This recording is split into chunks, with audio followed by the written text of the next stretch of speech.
Fresh out the box!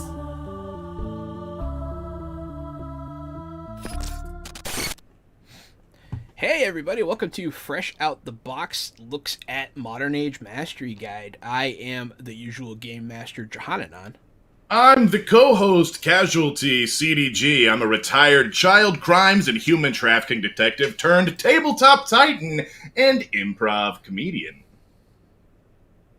Hi there, I'm Malcolm Shepard, and I am the developer at large at Green Ronin Publishing, and my responsibilities include making and deving stuff for Modern Age.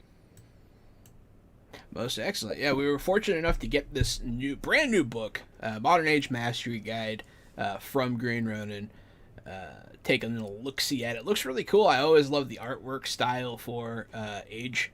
It's very unique. I like it a lot. Well, that should all go. The credit should go to Hal Mangold, who is our creative head and production designer. And so he puts the art and does the layout. At least the finish for the layout. And yes, he puts out nice books. So, excuse me, it was a little bit parched. Yeah, I'm really happy that the Modern Age Mastery Guide came out. And just to do the spiel, the Modern Age Mastery Guide is both a game master's guide and a player's guide, because as I was saying before we started streaming, like, what do we all do? Like, did anybody go, well, that's the game master stuff, we shouldn't look at that? Right? An adventure, sure, right? You don't want to be spoiled, but certainly not like, even if you always just played D&D, you got the DM's guide, right? And so, wouldn't it be good too if you knew what expectations were being laid down on the game master? Mm-hmm. Right? Yeah. And also, wouldn't it be good if there was advice directed at players that game masters had easy access to, and was written as part of a common thing, so that the player advice and the GM advice don't contradict each other and basically synchronize. So that is sort of one of the things to do with the advice part. So you can read paragraphs and paragraphs and paragraphs of that. But I know nobody likes reading a book full of nothing but advice. Because I'm one of those people with short attention spans. So this also contains a whole bunch of player and also GM-focused rules options, including some official updates to the core Modern Age game. So that's one of the kind of big things. What kind of updates? Because we are playing Modern Age, of course, and so we would love to know a little bit of the core updates. Well, funny you should ask. If you go to is it a player's miscellaneous? I'm just looking for it right now. No problem. Well, yes. So in the Mastery Guide from page 34 to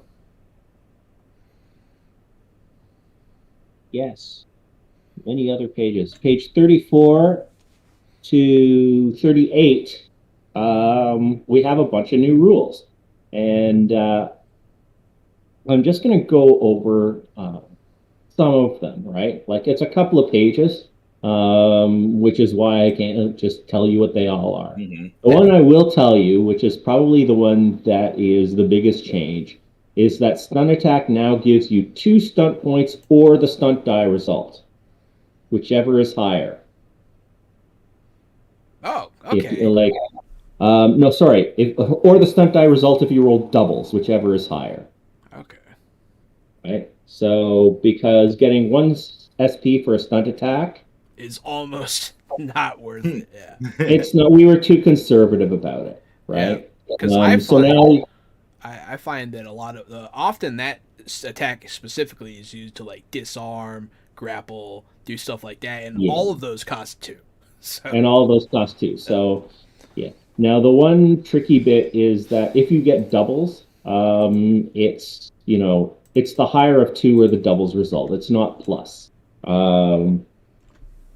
Plus the two that you automatically get. But yes, this means you can do things like I'm going to disarm them, and yeah, that's a 2-point stunt. So yes, you make that stunt attack to do that. So that makes things a lot easier. There are a couple of things that you will have to adjust in different ways, and that is listed.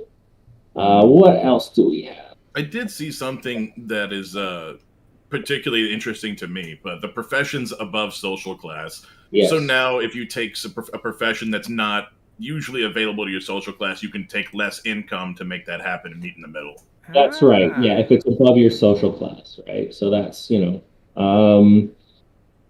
that's if you want to play someone who, is, want to play that first in their family to graduate Yeah. doctor, right? The poor kid going to Harvard. Yeah. So you can do that now. And this was actually something that I think was mentioned I think it might have been mentioned in Threefold, but don't quote me on that. Or it might have been mentioned in the companion. But this sort of graduates it to this is an official thing now, right? The thing I really like about this is in Warhammer Fantasy Roleplay 4th Edition. It's a cool system, but once you take a class, you're stuck with the only skills and perks and talents that class is allowed to learn. You can't learn anything else. And so this, to me, is sort of the same type of thing where instead of your social class making you be stuck at a certain job, now you can circumvent that. You can be what you want to be. You can be anything right from the get-go, which I think that's a good step. Perfect. I don't know any way to make that any better. And we always did want the options in character creation to be a roll or pick kind of thing, right? Because some people, they want firm control and some people don't, and some people are in between, right? Where they're like, that surprised me, right? So we want to have tools for deliberate choice and for, well, who knows, right? For exploring a system or playing with something random, right? Because these days it seems that okay, so I'm going to rant a bit about the state of modern role-playing games. All right, well, I remember when I was a kid and there was no internet. We used to not even have one of them session zeros. Make our characters, and then we'd play our damn characters. And then our characters would die and would yell at each other because we were kids. And always blamed each other. But my point is that you have so much design is being loaded onto prep now. Loaded onto group prep, not just individual GM prep. Although that is a problem sometimes. But, having these sessions where you decide what the setting is, or you decide what's enforced and what isn't, and and I've seen games kind of never take off from session zero as a result, right?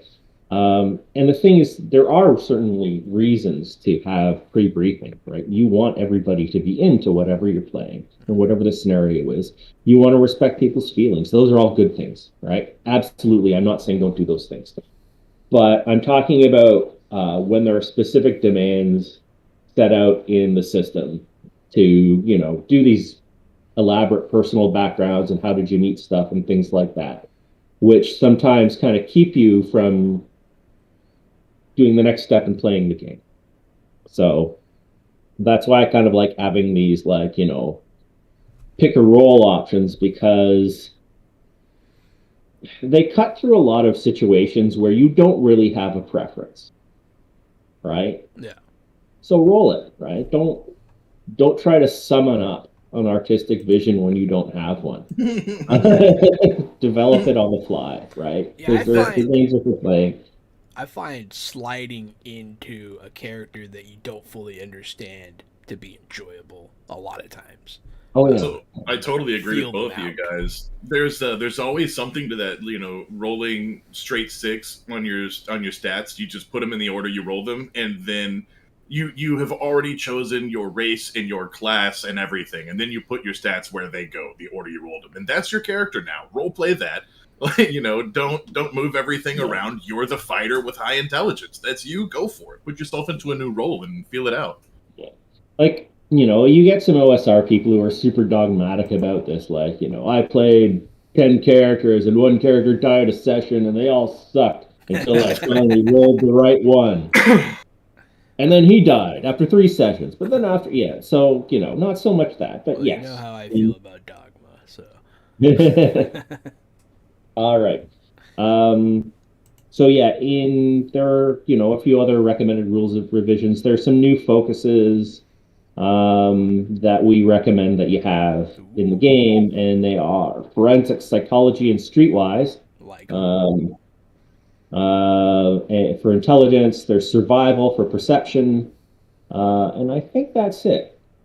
There are some things about using 2 weapons because we had a 2-weapon style that was kind of vague. So we clarify that the existing 2-weapon style is for close combat weapons. Please ignore the illustration that goes along with it.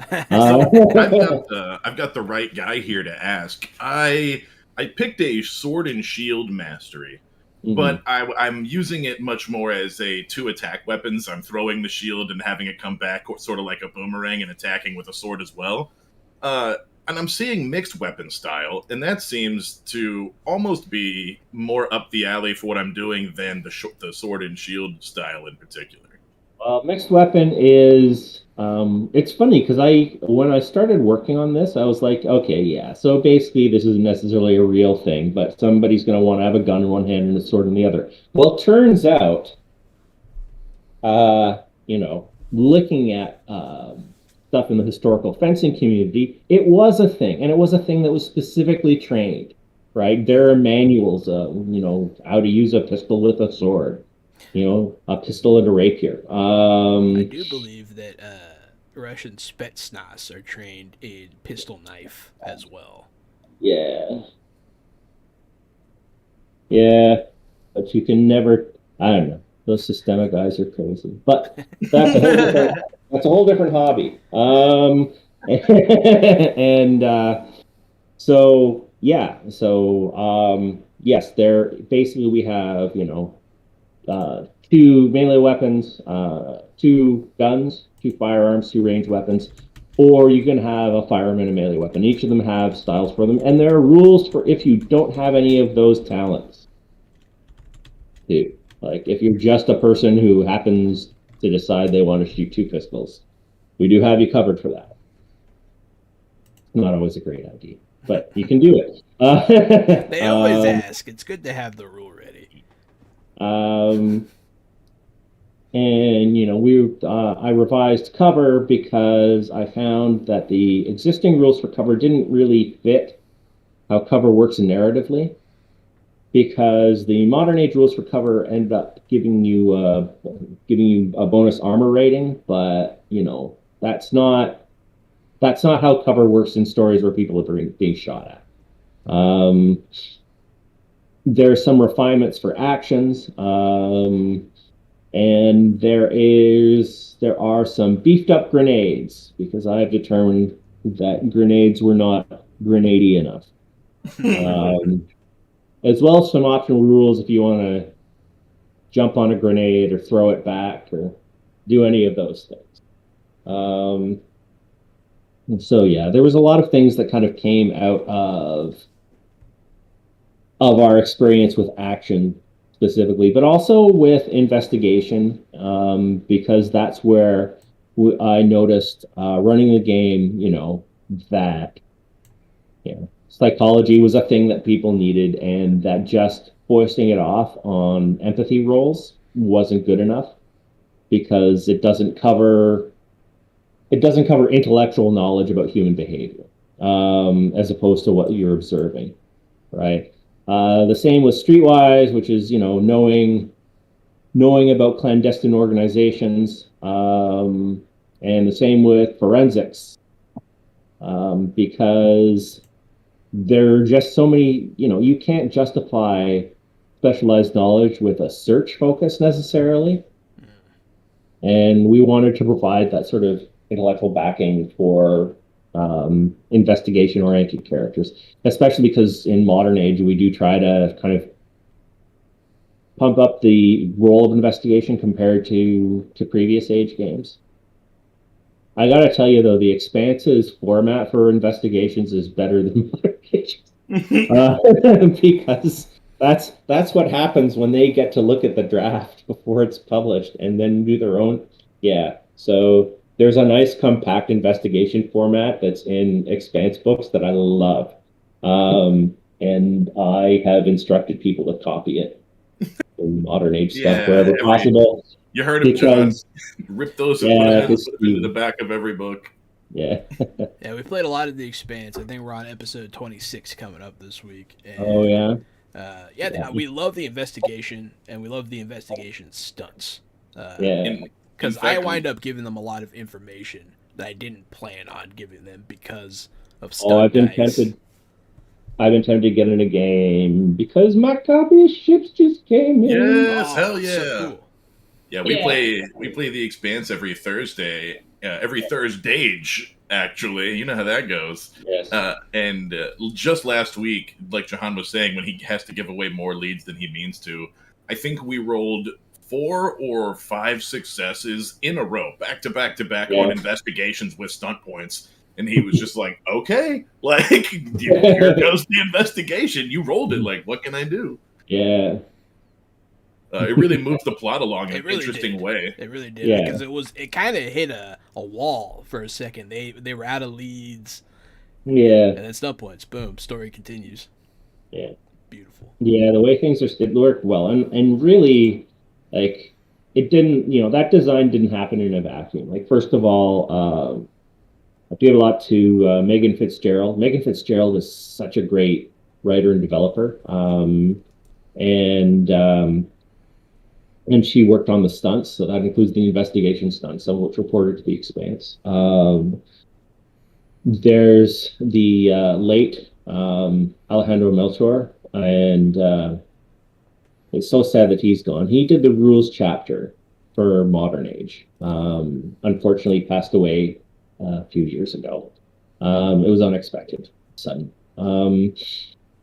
And yeah, so a bunch of people kind of came together and this cool set of systems was the result. And that's always the great thing about a developer. About a developer's role, about having that role and kind of seeing these people create these great things and doing that work to integrate them and tune them up a little, but in this case, not much, really. So, yeah. So did you say that was the original designer of the Age rule set that had passed away unexpectedly? No, for Modern Age. For Modern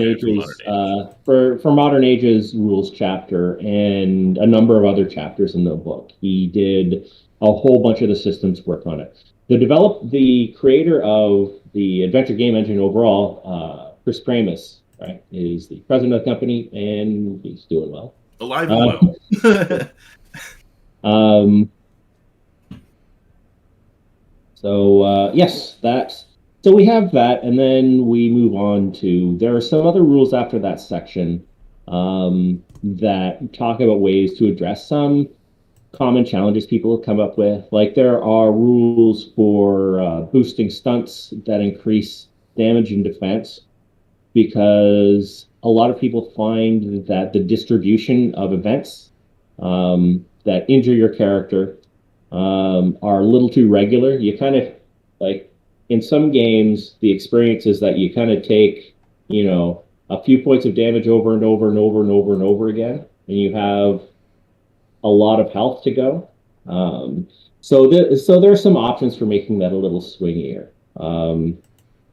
And then there's a bunch more stuff. Basically, the way the book is divided is that we have about 5 chapters that are player-oriented. So going back to the first chapter, there's a big chapter about how to play better as a player. One of my favorite books that I ever purchased was a fourth edition Dungeons and Dragons player advice supplement book. And all it was basically telling you how not to Batman your character. how to have a family, how to have, ties in the world, and how to make that more rich. And then also how to do that without writing an 8-page introduction bio for your character. Because, there is such a thing as over preparing your character for a session one. Yeah.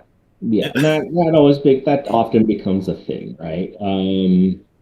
Especially when the GM doesn't know all the backstory or can't remember all the backstory, because 4 times 8 is 32 pages of reading. I don't want to work, man. I have enough to do. Yeah. So, the approach that this chapter takes is essentially that, you produce goals and backstory, but then, the idea is to integrate with the other players, right? So one of the things that we have, for example, is a piece of advice that says secrets that stay secret are boring. And there are 2 points there. The first is that, having secrets that are actionable in the game, right, are better. The other thing is, don't keep secrets from the GM about your character. This seems like the most common sense thing in the world. But do you know how many times I see forum postings and things like that where people are talking about, the motives that their character has that they're not talking to the GM about? And I'm like, well, I don't know. Doesn't help anybody. Game. I don't mean to be rude, but I'm so Jahan is the forever game master, and as such, I'm almost a forever player. And I say this with love in my heart to other players. If you have a secret about your character that your game master doesn't know, then it doesn't exist in the world. Yeah, it's not it's, a thing. It's not canon. It's not real. Your secret is not a secret. You don't have it. You have to tell your game master. You don't have to tell anybody else. But it's not. It's really not. It's not even a thing that exists about your character until your game master knows. Well, I feel like that definitely stems from, because I read a lot of GM advice. I'm always trying to get better, and one of the things is you got to make sure that it's not game master versus player. Because once that dynamic forms, you get stuff like this. Yeah. Mm-hmm. So there's a couple of, about motivation and integrating it with the drive trait in modern age. Consent and collaboration, playing safely. And there's kind of one hard-coded thing that we put in there that I'd like to highlight, and that is, any player can and should ask for help when they need it, but players should not provide unsolicited help or suggestions. And this is something that I actually got from when I went and took a coaching intensive for fencing. I went over to Vancouver and I trained at this place for a week. And that was a piece of advice that the fellow running the school said, and specifically noted that this was often a problem for women who participated, because everybody wants to tell them what they should be doing or how they're doing something right, and just removing that completely, removing that option completely, it creates a lot of space for everybody to thrive.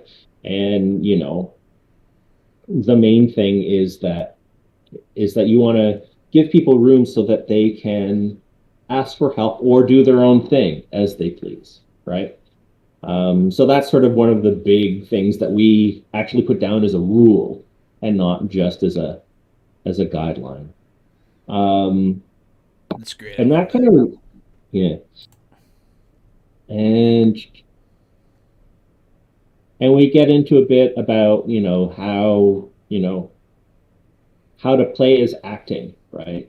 And about separating player and character sentiment. So there's actually a little illustration on page 13 that is supposed to sort of be an abstract representation of 2 characters arguing while their players reassure each other that they're still cool and they're still friends and everything is still great, right? And it really, that's an important part about the game, is being able to separate yourself from your character. And that's not every person, I think, has the ability to do that, and that's one of the good things about a tabletop game is you can learn it. You can learn that skill here at the table. It's people can take offense to the things that are told to them. It's almost who you play with, knowing those boundaries of what you can and can't say to some people as well. Well, what we recommend is being open about having that meta conversation about your feelings and goals, in play as performance, right? You are performing for each other and for everybody at the table and for the GM, right? And accept that you have this big advantage in that, there's no script, but you also, you get to talk, and you get to talk out of character when you want, right? And so, yeah, you should definitely do that and say, well, my character is angry for this reason that exists in this fictional universe, and I just thought it would be cool to bring this in. And it's more than just motivation. It's also like, if you think it would be good, like you may even have a conversation with someone and go, I think our character should have an argument about this, right? Like, you know what? I even direct your attention to, oh, is it in here? Oh, no. No, here it is. Yeah, it's at the end. So, this may seem like blasphemy, but one of the bits of advice is scripted play, where, you totally do work it out ahead of time, right? If there are no die rolls involved and you want to have particular emotional effect, why not? Why not at least sketch out your goals?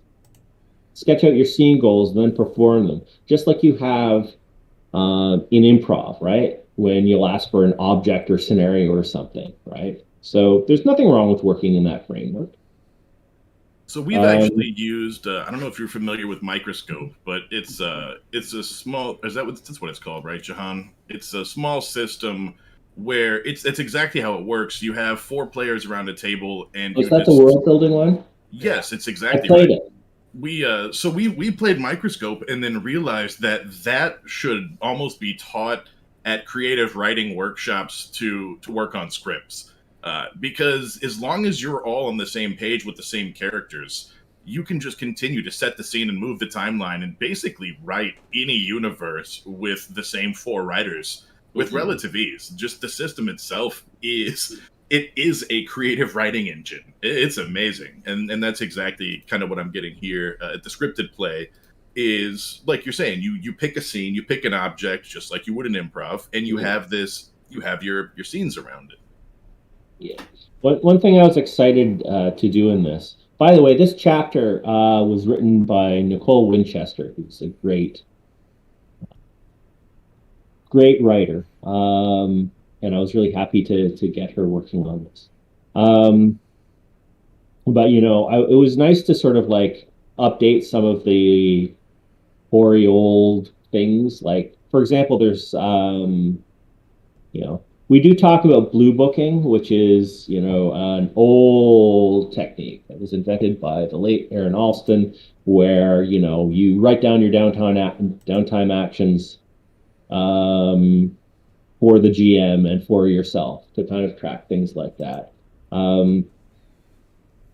But I also talk, we also talk, sorry, it's not even my chapter and I'm going, all right, I did it. But there's also, for example, like, fan casting, and this is something that I didn't even this is something that was taught to me by, the millennials. And, no, but I mean, when I got involved in like text-based chat roleplay, right? What do people do? They cast their characters, right? They'll pick an actor and go, my character looks just like this actor. Why not do that?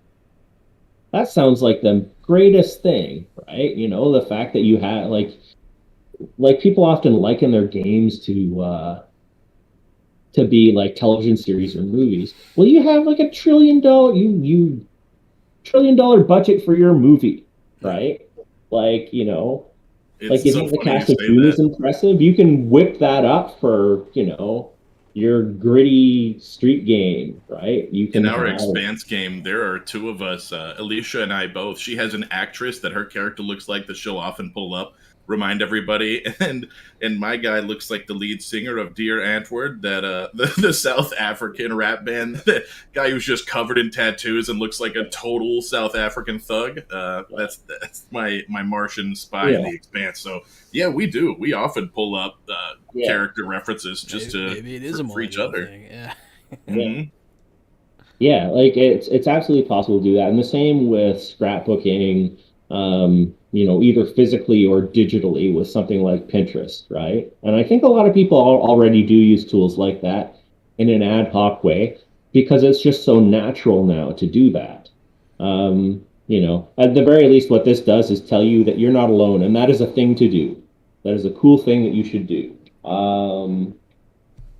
That is something that I remember back from the pre-internet bang the rocks together days, though, because one of my first DMs combined a whole bunch of pictures of Pompeii and immediate post-disaster Mount St. Helens and all these other things to sort of portray this post-apocalyptic fantasy landscape that we were going through, and it was really vivid, right? To see pictures, like glossy photographs uh, of these, ash choked bodies. Like it really made things creepy and vivid. Except I put this down as player advice, so never mind that. No, this is for things, but on the player side, though, right? I mean, the example we have is for the iconic Sean, right? With, examples of where they live and what they have and what their stuff is, right? So that goes back to being applicable again. Anyway, chapter 2, we have a whole bunch of options for variant character creation. Except I put this down, and that chapter is by Jesse Hainig. Jesse Hainig was the developer of Mage the Ascension Revised, and he got me my first work in the industry. And really, as everything that I have done is because he gave me a chance. And he now works on story stuff. I'm probably doing him a disservice by not knowing his title. And he does stuff for Star Trek Online now. Okay. Right. But he's just fantastic. So this gives you a couple of things. Like if you ever thought that what Modern Age really needed was character classes, we've got them in there. We also have if you want to really start from nothing, you can play an average person instead of a Modern Age character. You can play someone with a 0 stat line who's maybe good at one thing, who eventually graduates into being a heroic protagonist or not so heroic protagonist, depending on your mode. I figured out Jesse's title so that you're not doing Jesse a disservice. Oh, thank you. Jesse is the senior game designer at Cryptic Studios. Yeah. Oh, what an amazing guy. He's just fantastic. Jesse, I think I'm going to see him next year because I'm going to this convention, Ice and Dice, and I think he's going to be there. Nice.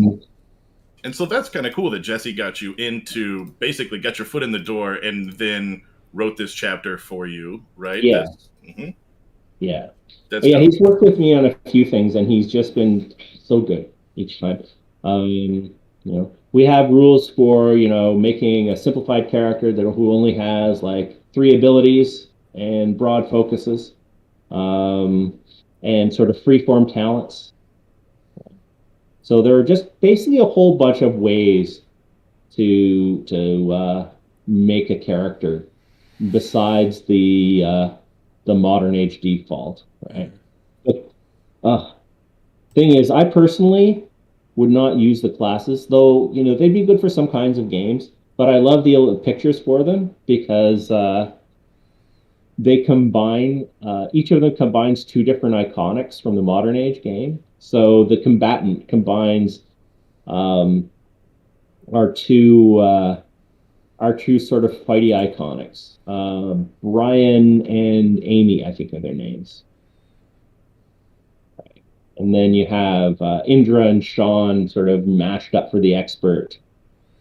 And then Sean and Jeff for the operative. And I just thought that was a lot of fun. Mind you, I think I'm more invested in the Iconics than pretty much anyone else. I don't think we even publish the names very often, except in examples. They're kind of our most common example characters.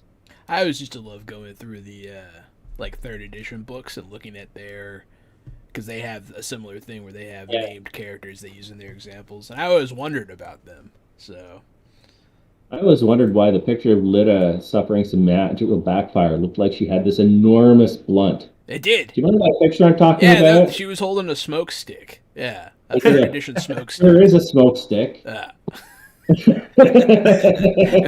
fantasy smoke bomb. Yeah, and her face was all covered in looks like soot. She's gonna ask you if you ever really looked at your hand. I know exactly what you're talking about. Lita and the giant blunt. Yes, Lita was the first character I ever played. Will instantly know. Yeah, she was the first character I ever played. Yeah. Back in the third edition starter set. Then in chapter 3, we have playing with the rules, which I went over. That has, a couple, some official revisions, and a whole bunch of different options, right? Like, if you wanted to add, like, a bunch of hard-coded conditions to modern age or specific injuries, you could do those. And, yeah, a bunch of other things. Chapter 4 is more of an advice-oriented chapter, and it is about how to play in a party. And this is by Will Sobel. In addition to sort of talking about the different elements that bring people together, we also talk about how to convert your role in a party into a drive using the drive system in modern age. And we have a whole bunch of things about, getting back to how conflict should happen. Right? So we have some guidelines for that starting on page 62, right? Talking about how conflict should be conscious and character facing, for example. It should be consensual and collaborative. It should be monitored, should assume good intentions, and it should have a story resolution. Right? That was one of the things that Matt and I, one of our players for the Expanse, we had talked about as we started, was that our characters weren't going to get along. And, we're never at each other's throats, but we're always just dissing on each other. And, it was clear from the beginning. Yeah. It's still funny now. And then when our characters are in a bind, we always, we have each other in a bind. And Matt and I are good friends in real life now. And it does add some extra fun to have some intra-party conflict as long as everybody's on board. Yeah, like it's not just something you throw out there, right? Like really, again, like so many things are about the communication, right? Like, and I talked about this last time I was here, and I talked about it earlier today, right? Is that like declining to talk about important things that matter to you as the player or matter to portraying your character, right? With the people who need to know to make it work is just a bad move, right? And again, like the examples I always think of, or whenever I read someone asking for advice that essentially signals to me that they're strategizing against the GM or against other players, and they're not communicating with them, like, they're essentially asking how to trick the rest of their group, right? And you've already lost if you do that, right? So instead, make sure you have a coherent channel. And I guess like a lot of this advice boils down to have a coherent channel of communication about the topic, right? That is separate from character portrayal. There's no rule that says you have to stay in character all the time. Like this isn't Nordic LARP. LARP is fantastic, but you can step out and step back in, and that is a tool to use. We had a horror, not horror, right? Not that bad, but we had a bad situation with that in 5th edition. A dear friend of ours would text the DM what he was doing and what he was thinking and what he was plotting. He would text him everything under the table.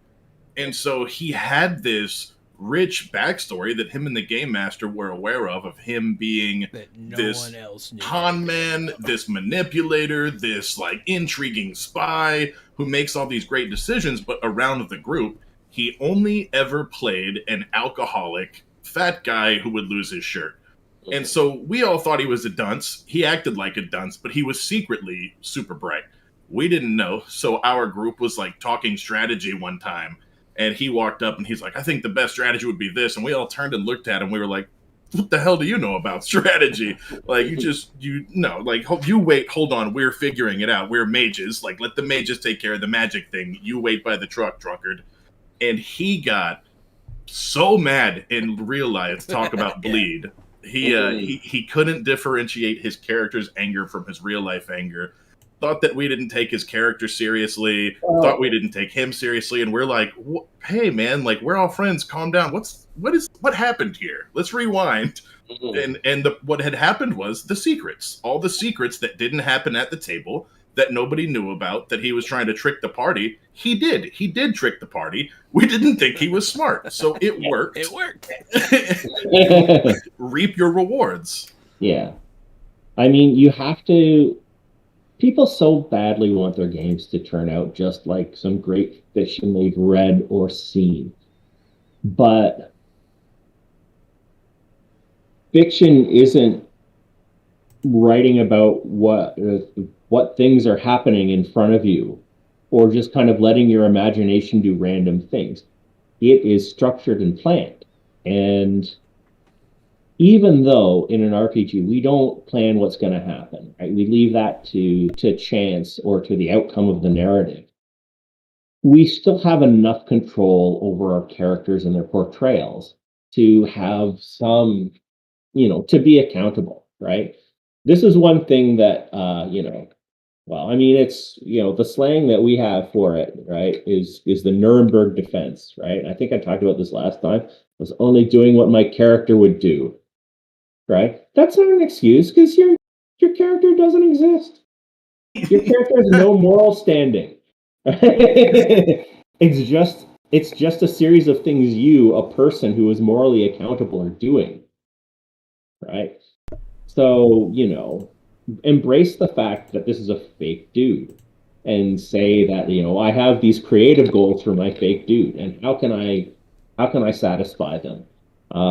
While being considerate and adding a little more joy to my friends' lives, right? So that's the main question you ask, right? And really, you can use that snippet of advice and probably replace a bunch of the chapters in this book. But we like writing a lot, and so hey, some people need to read it a few times in different ways, So I think it really is probably good advice to write down what your personal, you as a role player and your character, what your purpose is in the story, what you want to experience and what you want to play. Physically write that down and give it to your game master. And if that changes or updates and you want to experience something else out of the campaign, let your game master know, right? Write it down, put it on paper, give it to your game master. That way everyone's still, they all have the same expectation and the same fun out of the game. Yeah. I think another thing too is that, you have to also be realistic about what you're going to accommodate, right? Like we have safety tools in place and should use them. Right? Session 0 isn't the only time that you're allowed to update the safety tools. If if something happens along the way, feel free to talk about your safety again. Yeah, but beyond just safety, there's also considerations of how much you want to bend to accommodate what other people want to do.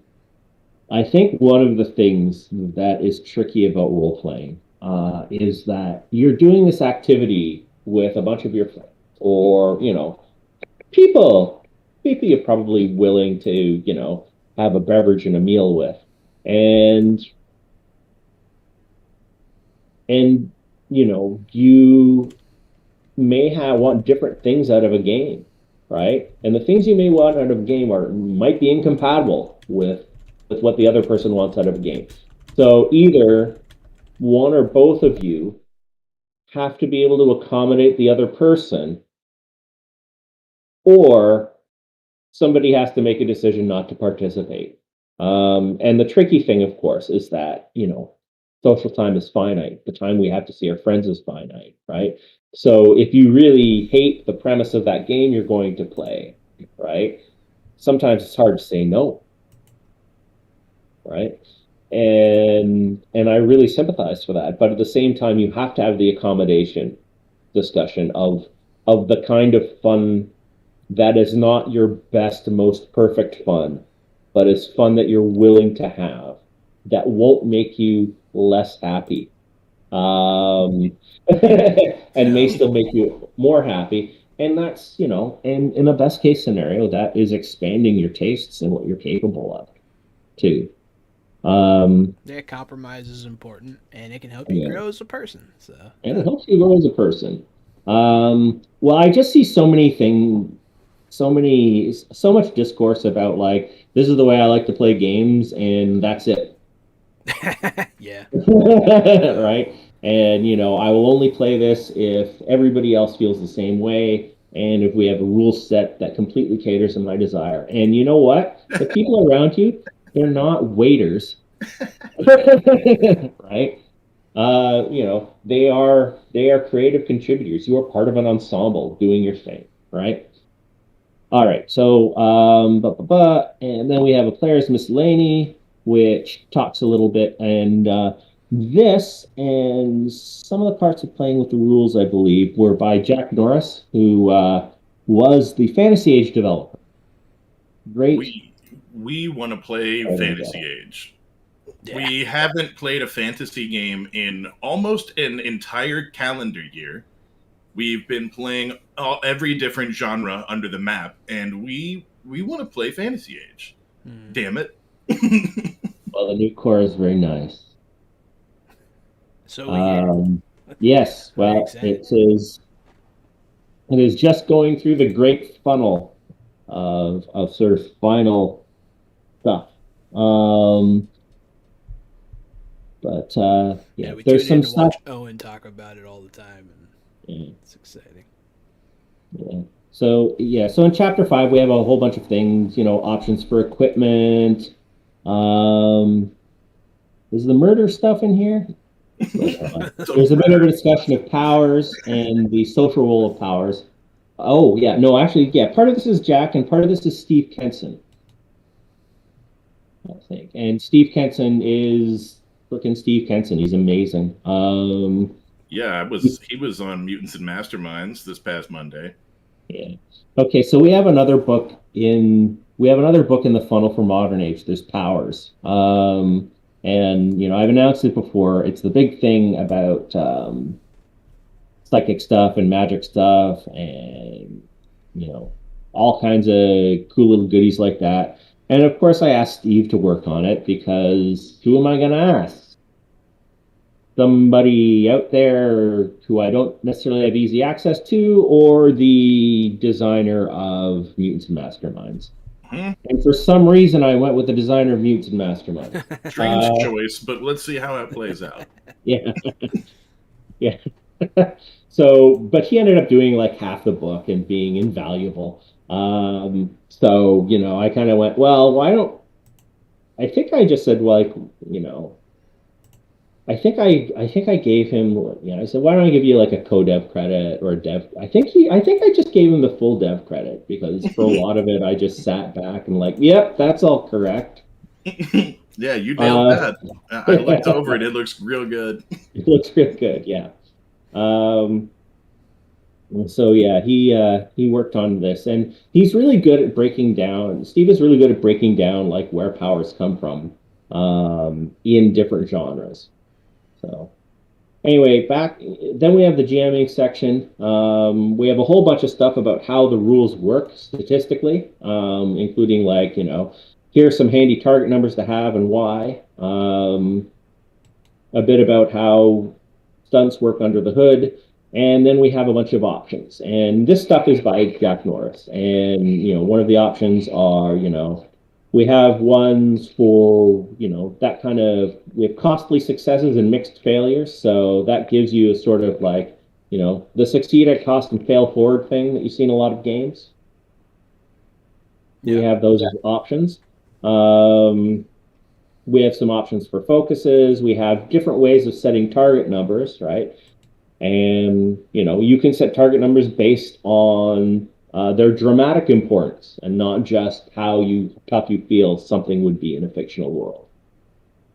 And then we have things like doing your own modes, right? So having a default mode and then changing a bunch of the dials.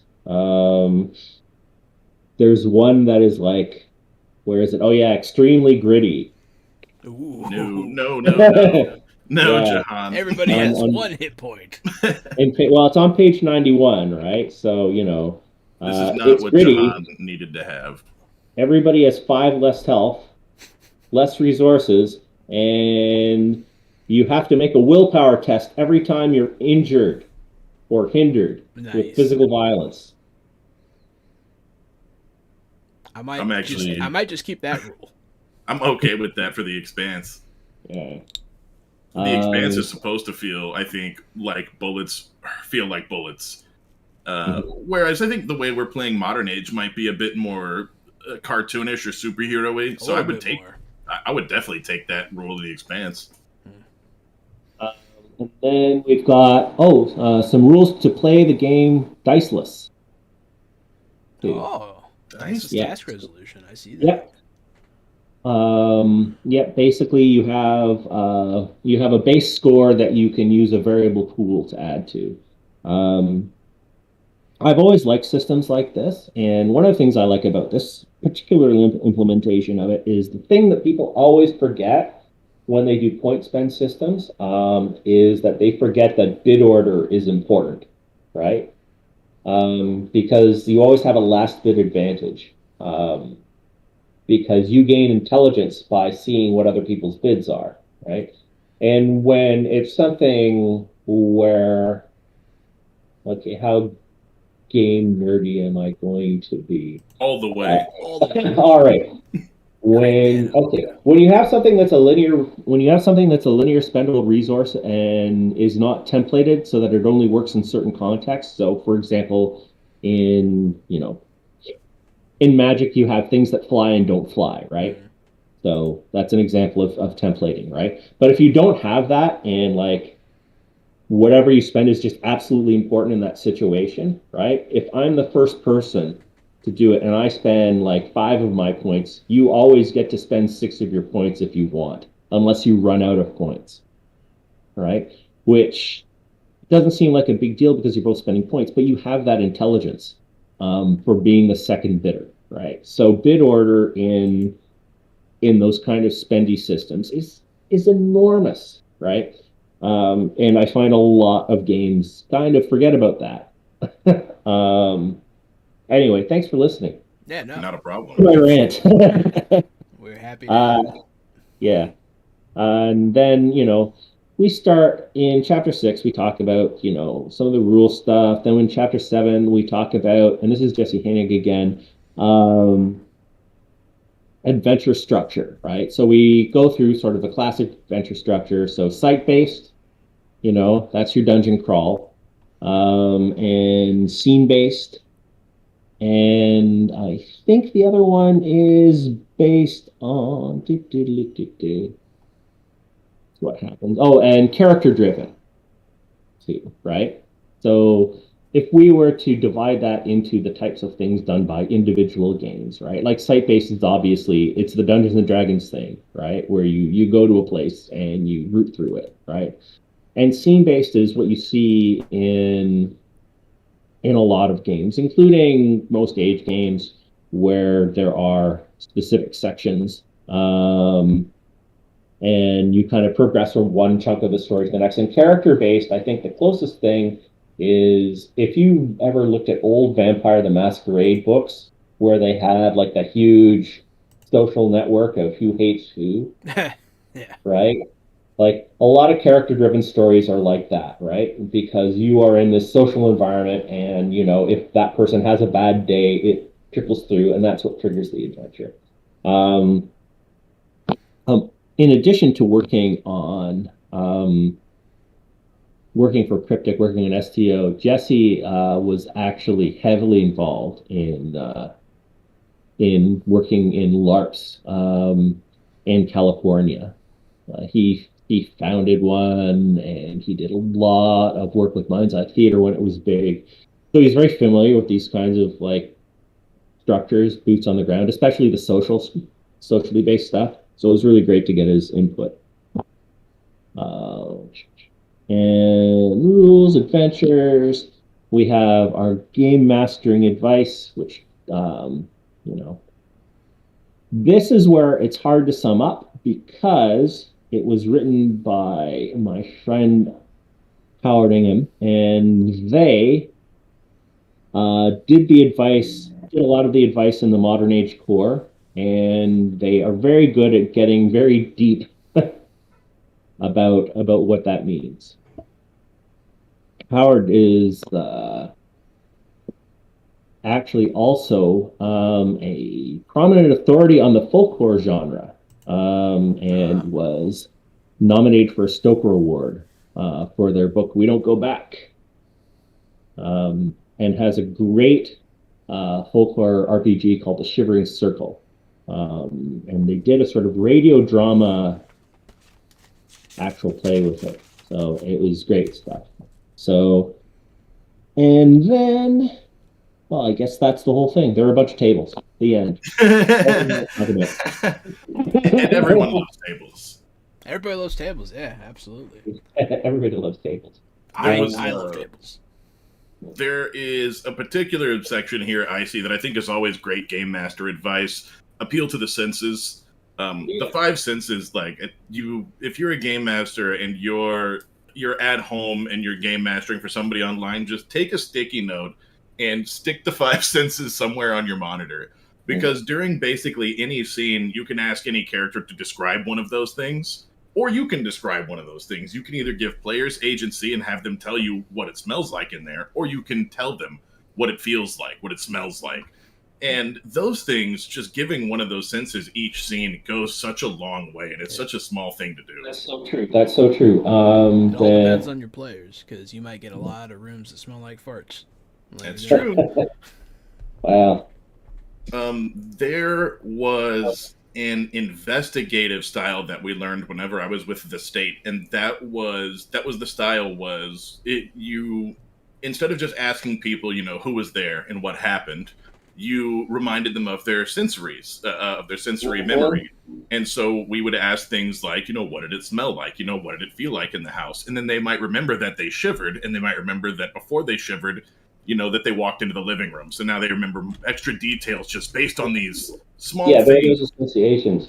Mm-hmm. And so it doesn't take much, does it? Really important. The brain is really, really fires on sensories. Yeah. It's funny you should mention that, because I have taken those tests, and I have exceptional facial recognition ability. And when I've tried to explain it to people, a lot of time it just starts with especially mouth shapes. The shape, if I recognize the shape of someone's mouth and it kind of extends up, then I got the rest of their face, and I'll know if I've seen them before.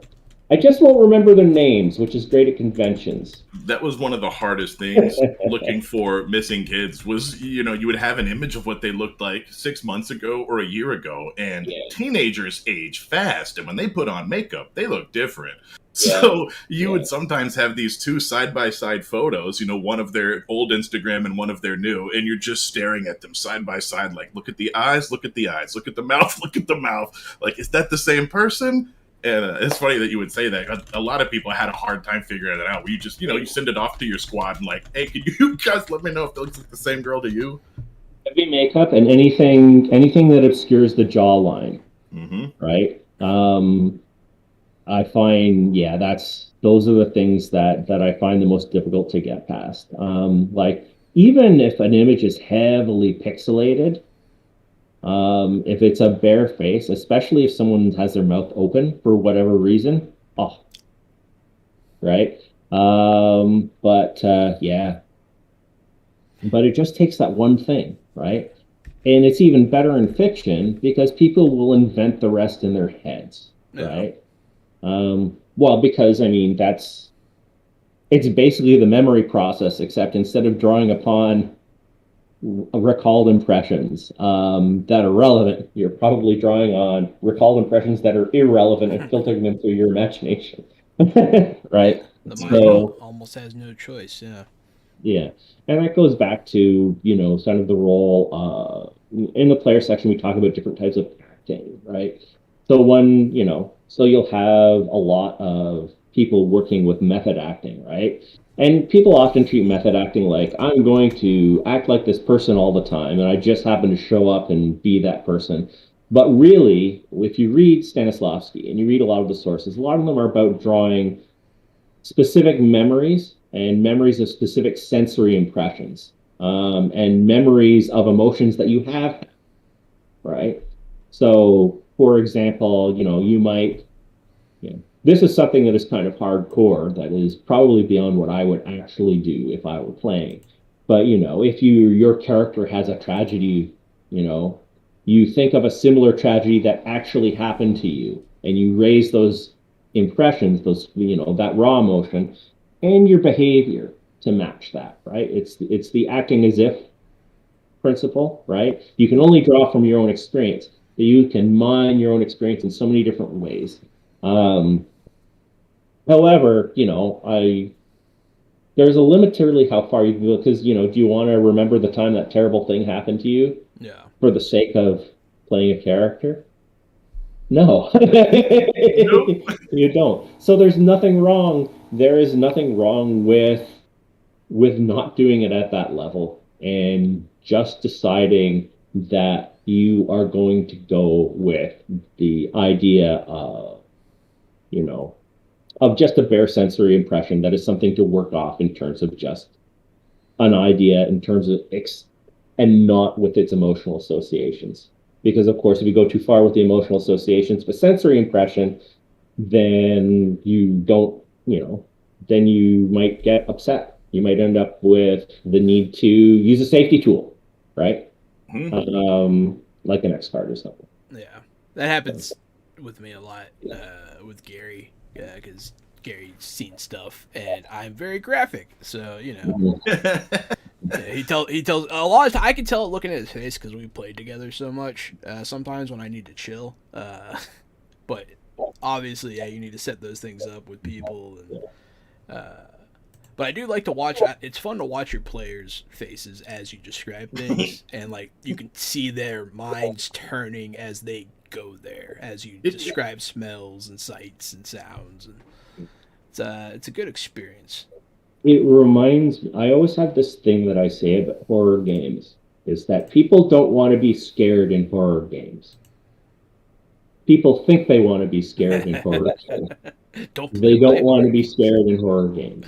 Yeah. For one thing, horror as a genre has either novelty, it either has terrifying novelty, or it has tropes, right? So, we're in a horror game and we see a vampire and we know what a vampire looks like.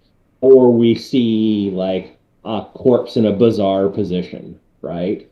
And, oh, that's interesting. Actual fear, in my experience, it's not very novel.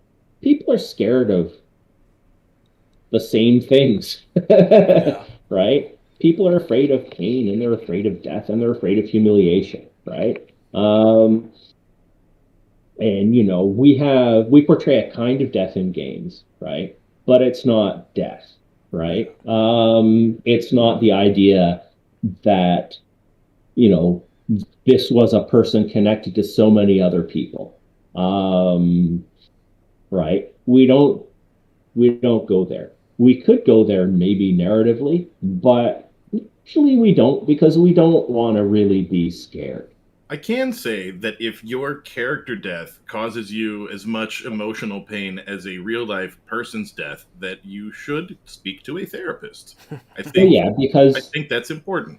Because you're emotions. Yeah, and you're probably mourning an actual person somewhere in there, right? That's exactly right. Yeah. Or you're mourning a situation that was real. There's real pain in there and real fear, and if your character death makes you have that elicits that response, go seek professional help. And this is why the book says it's not therapy. That's yeah. It's It is so tabletop role as I go to therapy every week. I have PTSD and social anxiety, and so I'm seeing that more and more tabletop role playing games are being used as therapy tools, which is great that they're being used as tools by professionals when they are being used as tools by professionals. But just because you play a tabletop game, that's right, it is not therapy. It does not fix your brain inherently because you're playing a tabletop role playing game. well, I mean, I find, as someone who is also in therapy for PTSD, I had one very bad thing happen to me when I was younger. All it takes. Yeah, and I think a big part of it is that there is one of the things one of the things I know I tend to struggle with is centralization of experience, right? Yeah, that bad of like not unpacking that bad thing and putting it aside as a thing that is part of my history, as opposed to thinking about it in terms of this is the context in which I navigate through life, right? And it is very easy, I think, it is very easy to either, try to make yourself safe or kind of, you know, increase that centralization of experience through role playing accidentally, right? Either because you get very worried about that thing that you don't want to expose yourself to, so that it becomes this elephant in the room that is informing all of your play and all of your interactions, right? Or you just go right in there and portray that experience again, right? Metaphorically or even actually, right? Through the vehicle of this character who is safe. Because, I mean, a lot of the time, those reactions that you have, right, they do exist. They existed for a functional reason, but that function is no longer present, right? That's the way I've been talked to about it, the way I've talked about it, is that it's there are things that are useful that are there are useful ways of behaving and feeling that are unusual, but then they're no longer useful, and you have this unusual thing that is hurtful in your life, and RPGs aren't going to fix that for you. No, they can certainly help. They're fun. It's a fun hobby. It's creative. It can de-stress you. But like I said, they are being used more as mental health help tools now than ever before, because people are actually looking at it now and experiencing this now and seeing it. And I think that in the future, I wouldn't be surprised to see more psychologists and tabletop games working together and making a professional psychiatrist or psychologist tool that they would actually use with patients. I wouldn't be surprised at all to see that. And yet, I think being on the edge of that, right, speaks to the validity of the hobby as as a real artistic outlet, right? Definitely. As a real creative artistic outlet. It is so good to be able to create these opportunities, even knowing that they're not 100% safe, right? That you do have to have that mindfulness, that there are skills that you have to develop to perform your best, to make things entertaining for yourself and your friends, like having that sense of development, having that sense of negotiating with what's real, and bringing some of it across, leaving some of it, and maybe even coming out of the fictional experience and thinking in terms of how that enriches your everyday life, right? I think that's really the goal, isn't it? If you could enrich the wisdom of any of the people at your table or yourself, if anybody got smarter that day, right? Yeah. Oh, every time I have a moment like that, it's fantastic. Like, and I'm probably repeating myself from the last time we met, but I'll always, I always remember I was a guest at Fan Expo Canada, and I was a kind of a perennial guest there for a while because my friend did the gaming section. So I would be seated beside these people who like had better reps than me. Like, so I regularly did this panel with Robin Laws and Ed Greenwood, right? And usually like one other person. And that was the Game Master Mastery panel, right? And Robin Laws is well known for, you know, having a very coherent approach to game mastering that a lot of people appreciate, that he's able to talk about. And somebody asked, well, what do I do to like help get my quiet player involved? And he said, well, maybe they don't want to be involved. Maybe the way they're enjoying the game, right, is quietly, and that's just fine. And then shortly afterwards, I was running a game at a convention, and the quiet player was there, right? And I remembered that, and it was and I was like, well, how do I accommodate this person, but not accidentally could have leave them hanging when if the cases they do want to talk, and that in a lot of the GMing oriented stuff I talk about or I ask people to write, I do talk about this like giving space but not requiring performance, right?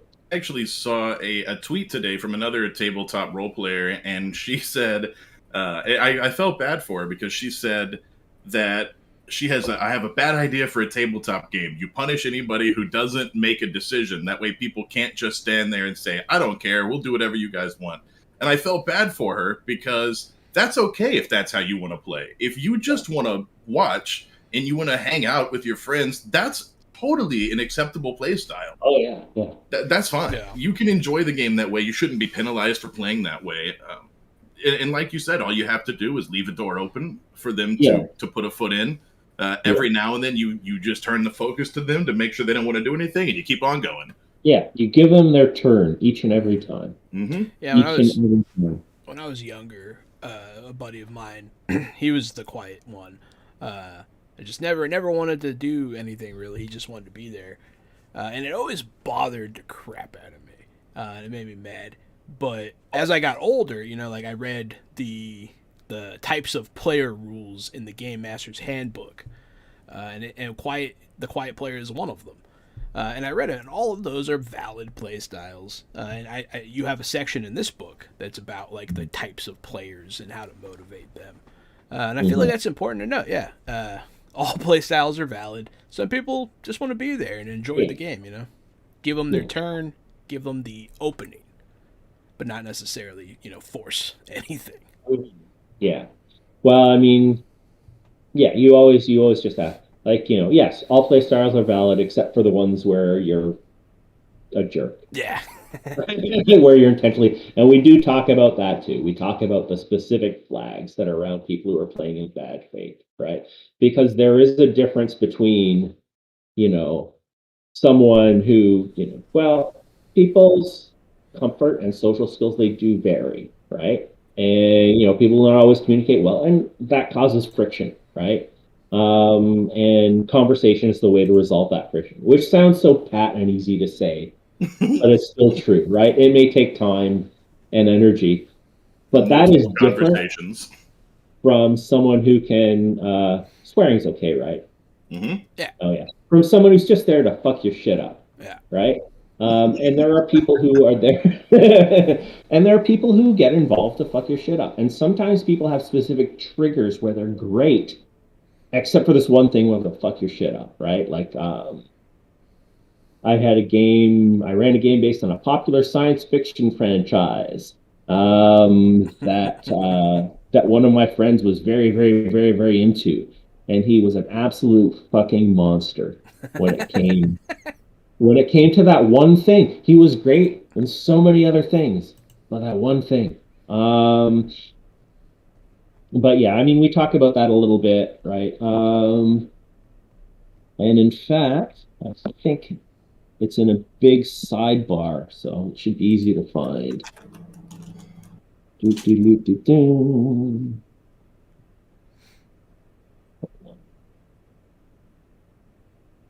That's always a good part of these books. Yeah, I definitely advise players to take a look at the types of players. Can help you relate to So other people. so on page 14 we have bad faith, right?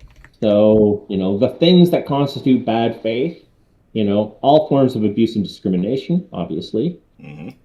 Aggressive, demeaning, or discriminatory jokes delivered out of character or in character without checking with the group, right? Repeatedly violating the agreed upon expectations for content, right? So if you have someone who just keeps saying well, I'm just going to start swearing regularly. If they just keep saying stupid, offensive shit, right? Even after being cautioned, Fuck yeah. right? Prolonged actions. Oh yeah, taking actions to undermine other players' agency, even after being made aware this is a problem, such as aggressive suggestions. Um, Prolonged actions against other PCs without checking with their players, and repeated obvious attempts to resolve an out of character conflict in character, right? And the rest of it gets into, characters are not real people; they have a function in play, and also to trust your intuition about this because it's not that intuition is foolproof, but definitely if you notice those signs consciously, like if those things are coming up on those checklists and it's accompanied by that pit in the stomach feeling that this person is being an asshole, then that is something that, that you should absolutely take serious. I mean, even if it's one or the other, you should take it seriously, obviously. But there is something where combined, when somebody's bad news, you kind of there's nothing to salvage, right? Yeah. And I'm not the kind of person who generally, there was a saying that was going around for a while, which is that like no gaming is better than bad gaming, which I don't really agree with because, everybody has their like A+ days and everybody has their C days, and that's okay. But when it goes beyond that point, right? Yeah, it's better not to. Yeah, So this is sort of I've never had it get quite that bad. I don't think I've never had to remove a player. Luckily, I definitely understand how it can happen, but I've been yeah. fortunate. Well, I mean, there are so many different ways of getting into RPGs as a community. There are, some people will just, you know, some people run games for pay, or they run games with strangers for free. There's convention games. There's bulletin board games, right? There's so many avenues for play where you don't necessarily know the people well. Yeah. And one of the advantages of streaming, of course, is that we have to make this social arrangement to meet, so we all know each other and have talked to each other, right? I mean, I don't know you super well, but we have talked enough for you to know that I'm not going to be a complete fucking prick. And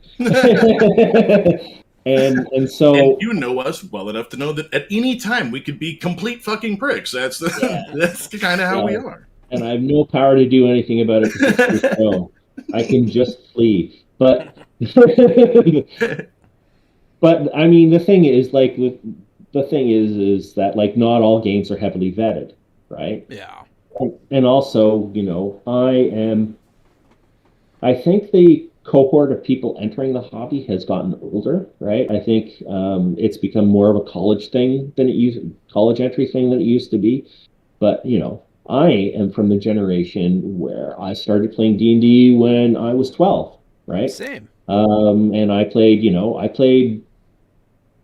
I believe, Stern in DL1 in the first Dragonlance module. And that was the first character I played. I ran D&D as well. I ran D&D for my two best friends, two brothers.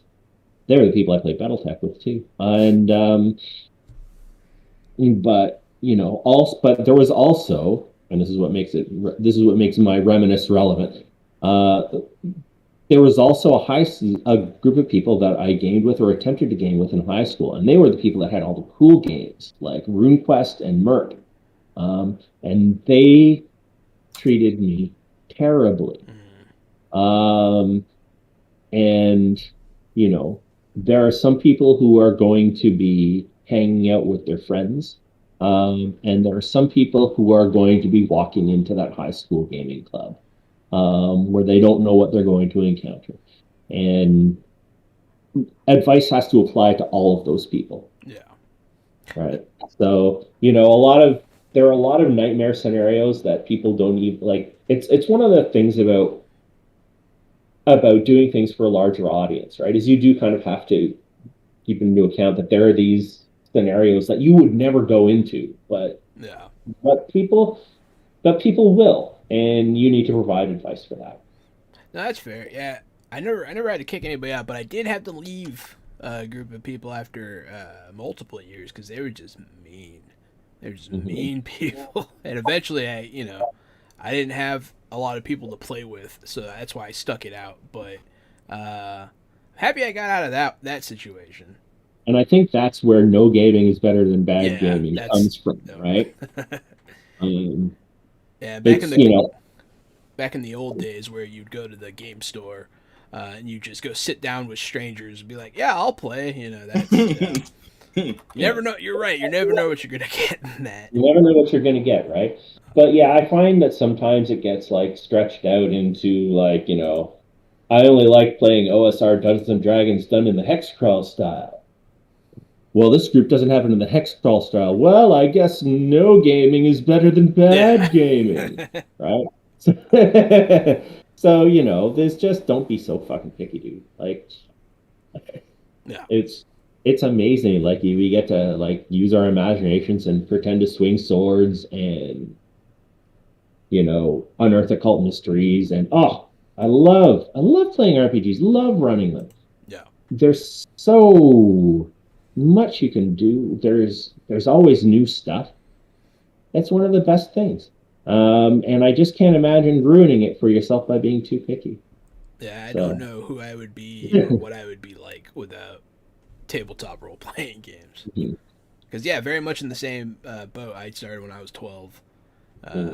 With that and Warhammer, miniature battles and Magic the Gathering. Warhammer. Yeah, I was a Warhammer kid. Yeah. Yeah. No, I started the same way, pretty much. But no, this book is really great. It sounds like it has a lot of good advice. So it's not just a modern age game. This is a book you can just read to become a better game master in general. And a better player. And better player. Well, I mean, there is a lot of modern day specific stuff in it, so don't oversell it. Like, you're not necessarily going to like use the test for throwing back a grenade, no matter what game you play. That's true. But still, but there are a lot of great game master and player tips for building and creating. Yeah. I'm really proud of how this came out. And honestly, I think I was thinking of it being sort of the last core resource for the game, right? I was thinking, well, this looks, we have the core, companion, enemies and allies, and now we have mastery, and that's the capstone. What else could I possibly do? But then I remembered that I constantly get messages asking for more power stuff. So now we have powers. And there's a short supplement coming out too, and I can't wait to talk about that. I can't say anything. I can't wait to hear about that one. Yeah, the power sounds cool. Yeah. I was always a sucker for a good spell compendium back in the day. Yeah, and that's kind of what we're going more for than like it's not like playing Mutants and Masterminds, but with modern age because we have Mutants and Masterminds. So why would we? Yeah. ourselves. But it's gonna have some nifty stuff. One of the things I really like about it actually is there's a big chapter of extraordinary items that's in there, like just pages and pages of them. And it has multiple origins. So like I think we have like magic occults, And there's like a scientific, and there's enigmatic, right? So that's where we put our. I'm not saying it was aliens, but it was aliens stuff, and that's something you don't see. You don't see them gray aliens in games very much anymore, do you? I wish. I love the gray alien tropes Yeah. and the like 1920s flying saucer style thing. Because I love some of my favorite games are XCOM, and I really like Destroy All Humans, and like I love that vibe of aliens. And you know what? There's something I missed out on. There was a period during the '90s where I didn't game very much, and I completely missed Delta Green.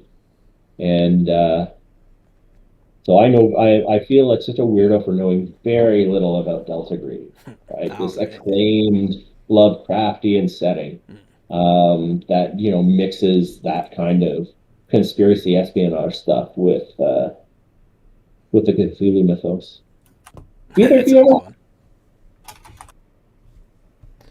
Have you ever done Delta Green? No. No?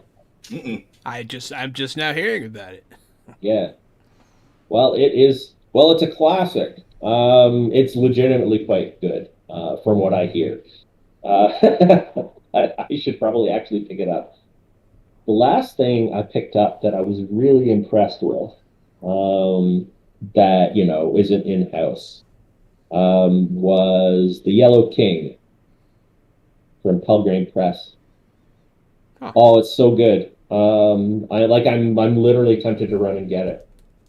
But I'm actually talking over you when you said you wanted to do the interview portion, didn't you? Want to do that?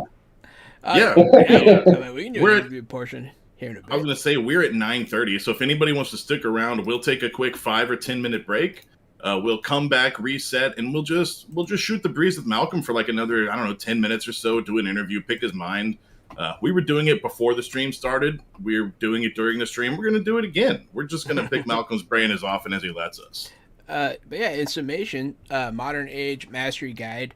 Pick it up if you are so inclined. There's a code in the chat to use our affiliate code. You get 5% off of that or anything else that you buy at the Green Ronin store.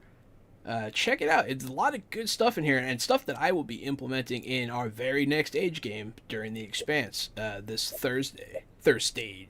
So definitely worth a buy. But yeah, we'll be back momentarily with a exclusive fresh out the box interview with Malcolm Shepard. So stay tuned.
Fresh out the box!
Trash out the box.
Hey everybody, welcome back to Fresh Out the Box as we sit down for an interview with Malcolm Shepard himself. I am the usual game master of Fresh Out the Box, Johananon.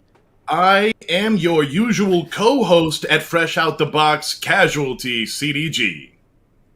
And I am Malcolm Shepard, and I'm the developer at large at Green Ronin, and I have done writing and development for tabletop role-playing games for 22 years. Is that an easy career to do for 22 years? It's just lush and you drive a Lambo. You live Oh in yeah, you just phoned that in. How has I it would been? How has the industry changed for you over 22 years? You've been there to see it change quite a bit. over 22 years. Okay, so the first thing I will say is that when I got in, basically collectible cards had just stepped on the throat of the rest of the games industry, with the exception of Warhammer. And so when I started, I would go into a general purpose game store and I would be lucky if there was something other than, a couple of dusty D&D books. And that changed a bit after third edition came out, but not that much, right? It was more that, and now D&D is a thing again, and you can buy D&D, and maybe there are other games, who cares? Right? But things sort of got better, and things sort of got better. I was initially hired by Jesse Hainig to work on a bunch of White Wolf projects, and then I transitioned with the company into what was then the New World of Darkness. That ended up being terrible goddamn fucking timing, because And I the New quote, World of Darkness was announced in 2003, and then the book started being released in 2004, 2005, 2006. Well, between the announcement and the release, the industry collapsed. That is, that there was a bubble in tabletop role playing created by D20 products, third party D20 products supporting Dungeons and Dragons. And then 3.5 came out. And even though most third edition things were compatible with 3.5, retailers didn't want to take, obsolete D20 products in. There were also a couple of companies that went under, and it was just a big, huge, goddamn disaster. And so during that period, I was getting more and more freelance work. And then I started working. I was involved with designing New World of Darkness stuff. The successor to Mage the Ascension, now Mage the Awakening, was fun because that went through there are three totally different versions of that game that were produced almost in full, right?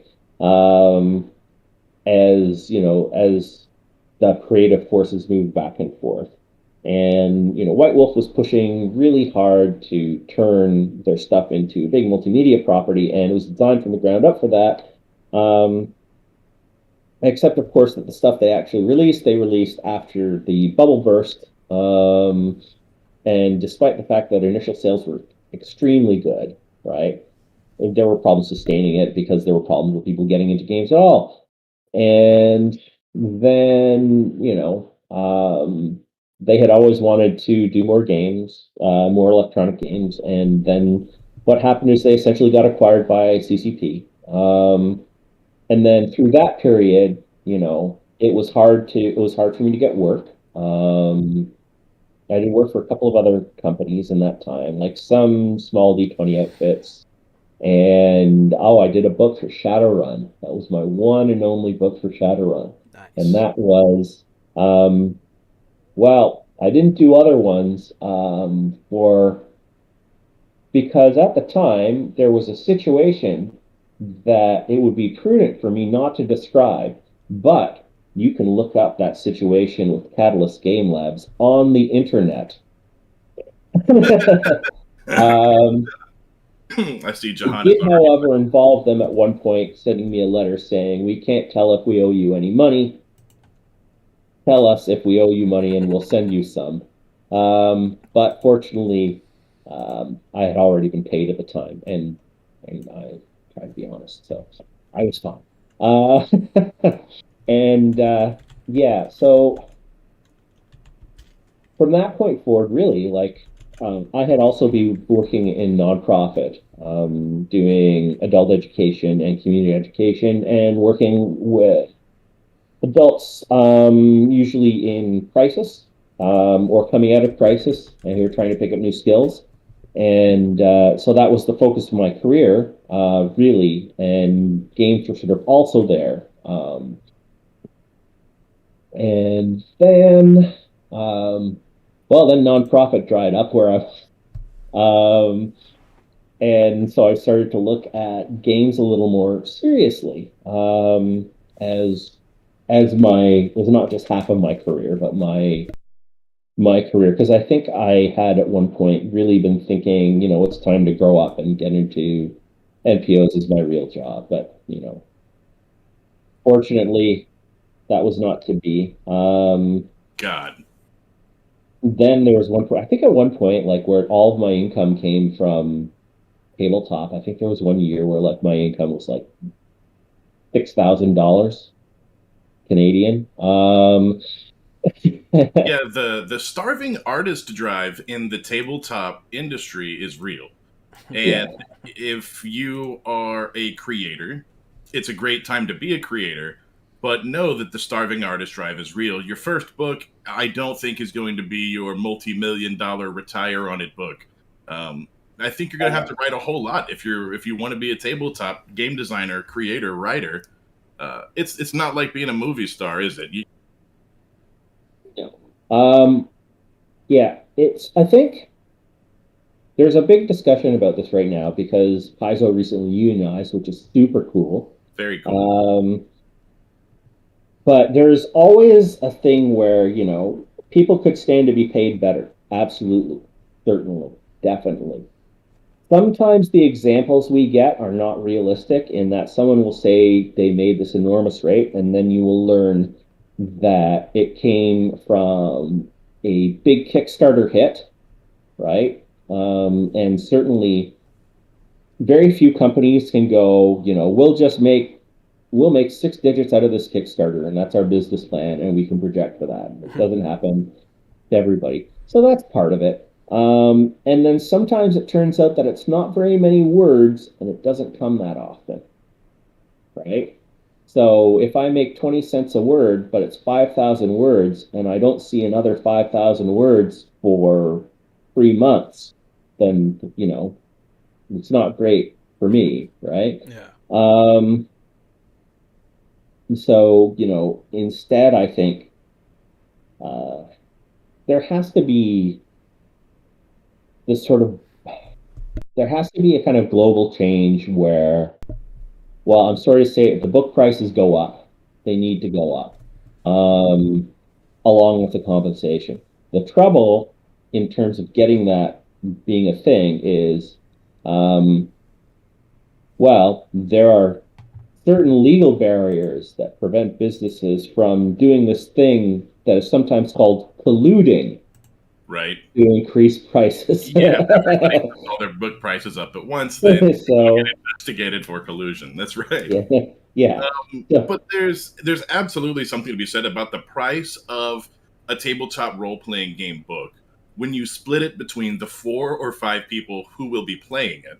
You're talking about $10 a person, or if you increase the price of the book, still no more than $20 a person. That is if you guys are playing the game twice. If you play it 3 times, now you've like triple covered the price of a movie or dinner or going out. It's such an inexpensive hobby if you can convince your friends to help you buy the product. If you're the one who's buying $60 book after $60 book and you don't have a table, it's an expensive hobby. But if you just get your friends to chip in, it's not that hard. Everyone's got 10 or 15 bucks laying around, and that makes it a lot more affordable. yeah, I agree. And I think that's one of the reasons that a lot of economic shocks don't affect us the way they affect other industries and other forms of entertainment. This time around has been an exception, and that's because people can't go into stores. For years, people have been restricted from physically entering a store, and that's for excellent reasons. It's so they don't get sick and they don't get other people sick, and people don't die. And I'm all for it. But the fact remains that, no going to, almost, few opportunities to go to conventions, few opportunities to buy books, few opportunities to meet around a table with people, Yeah. right? My own group, we have been socially distanced since March 2020, and I have not been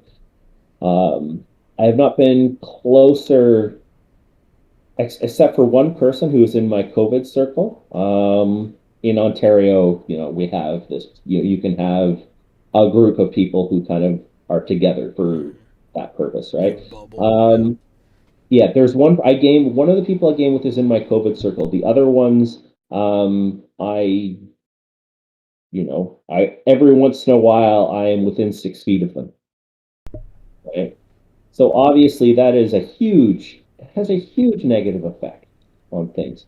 And plus, of course, international printing and distribution. Right now, distribution is a huge thing, which makes me want to say, as an aside, I know we're not in the segment where I plug my book, but it was printed in Europe.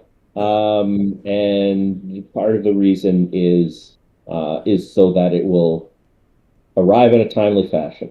But with the supply chain crisis on top of making it difficult to do the basic things people need to do to buy and play games, it's been hugely challenging. So I'm really interested to see, where things will go from here, especially now that there's a general awareness um, that there need to be changes in work, in how people work, and in how they get compensated. I think there's the opportunity for some really great things to happen uh, on the labor side of games and in labor generally, and I hope RPGs are part of that. But too soon to tell because again, the prices need to go up, and everybody is you first, And right? with the way this is tipping, with Paizo accepting or acknowledging, rather, it looks like this could spread through the video game industry as well. It looks like this really could be a tipping point for the game industry on all sides to really take care of its. That's what we're all hoping, anyways. Well, yeah, I mean, I think the thing is that when it comes to electronic games, like when I interviewed for one company and they said, well, no, we believe in work-life balance. We limit crunch time to 14 hours a day, right? Okay, right? And what I really feel though for is for, folks who are coming out of school, in electronic things, coming out of school, maybe they've done some indie titles and stuff, and they see this opportunity, and you go to, company I won't name's office, and it looks great. There's a gym there, and big comfy couches, and there's a chef who makes you free food, And and it that's certainly seems better than no job at all when you're that age and you want to get it. into game development. It seems like luxury. There's all this stuff that you get, and you have this high prestige job, but all of that stuff exists for the situations in which you cannot physically leave the office for extended periods of time. Yeah. Those comfy couches are for sleeping on. That chef is to make you It's food a prison. so that, yeah, because it's prison. So, Yeah, He's a um, prison cook. I always thought, wouldn't it be nice if instead of these comfy fucking couches and these chefs, wouldn't it be nice if they just gave us that money instead? Wouldn't it be cool if they just paid their employees instead instead of yeah, providing all of this yeah. bullshit that nobody wants? Just let me go home. Yes. Well, I think that's the thing. I mean, and and I think we're seeing too that, like, you know, we're not getting better, like in the electronic games industry, like certainly better games aren't coming because people are working their butts off, right? And when you look at something like Cyberpunk, right? Like, Yeah. the game that's been out for months but is actually coming out next year at this point, right? And they said they would limit crunch, but then they didn't, right? And certainly the crunch didn't seem to have made much of a difference in the final product, right? And I would have been happy with them biding their time. Yeah, we're definitely. Tabletop, you don't really have that kind of thing.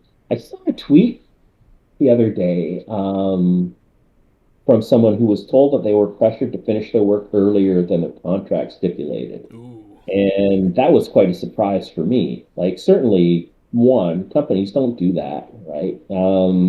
Deadline is a deadline when it's written on paper or negotiated through email. But the funny thing for me is that I have almost never seen that scenario as a writer or developer where, give me that thing faster.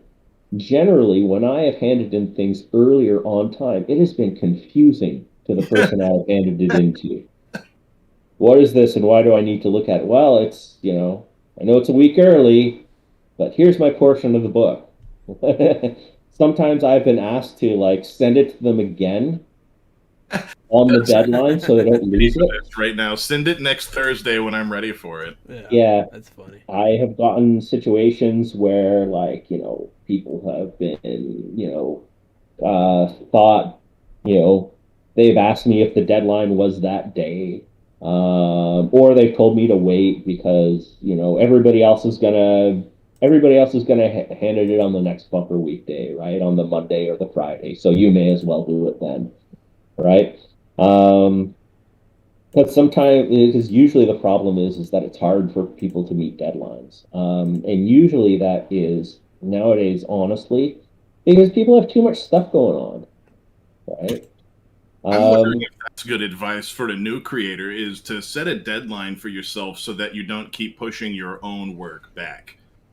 Because that's kind of a thing Jahan and I have been working on a game now, and we know what we want, and we've put pen to paper, but it seems like we just haven't been able to finish it yet. And I think that there's something good to be said about deadlines and helping you push a focus and really get your idea out there, outlined and ready to go. Well, that's a good point. Yeah, lining is huge.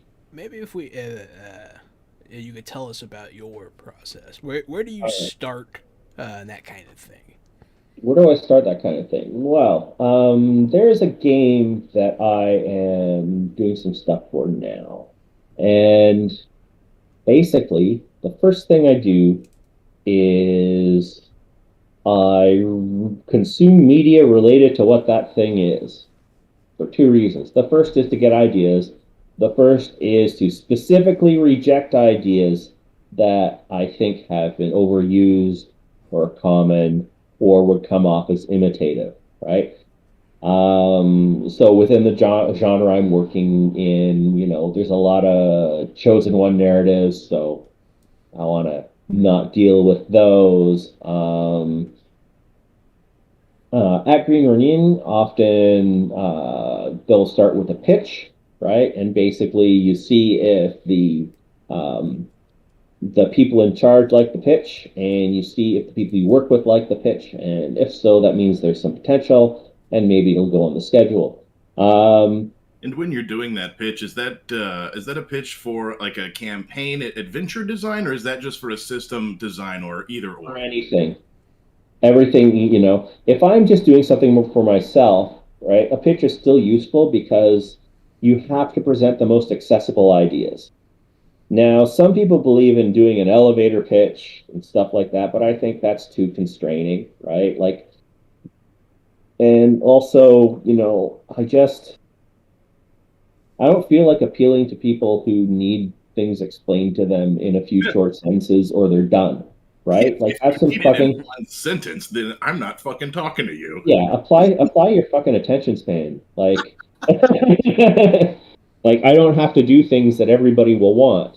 And so that's that's my interest, right? I want people to dig in, right? Like threefold is like that. Right? I want a threefold to feel like it has been around for 20 fucking years, right? So the first thing I do is, I do the pitch, and then, I get some eyes on it, and then after I get a critical number of eyes on it, I don't have people look anymore because there is a point where, like, the too many cooks thing, or everybody wants to be helpful, but eventually they are kind of helping to help and not because they see something that needs to be addressed. So after that, I go back and I break it out into an outline, and that is generally by chapter and section. Often, one of the great things to do is, a handy thing when you are working for a company is that you can get access to other outlines. So We used having to one do to that work. all the time. That's an old trick for the state. Also, you just go back, copy an old report, copy the new report in, change some of the names and dates. And I generally like to break things down to the point where I immediately know, or I'm close to immediately knowing what I would write in that subsection.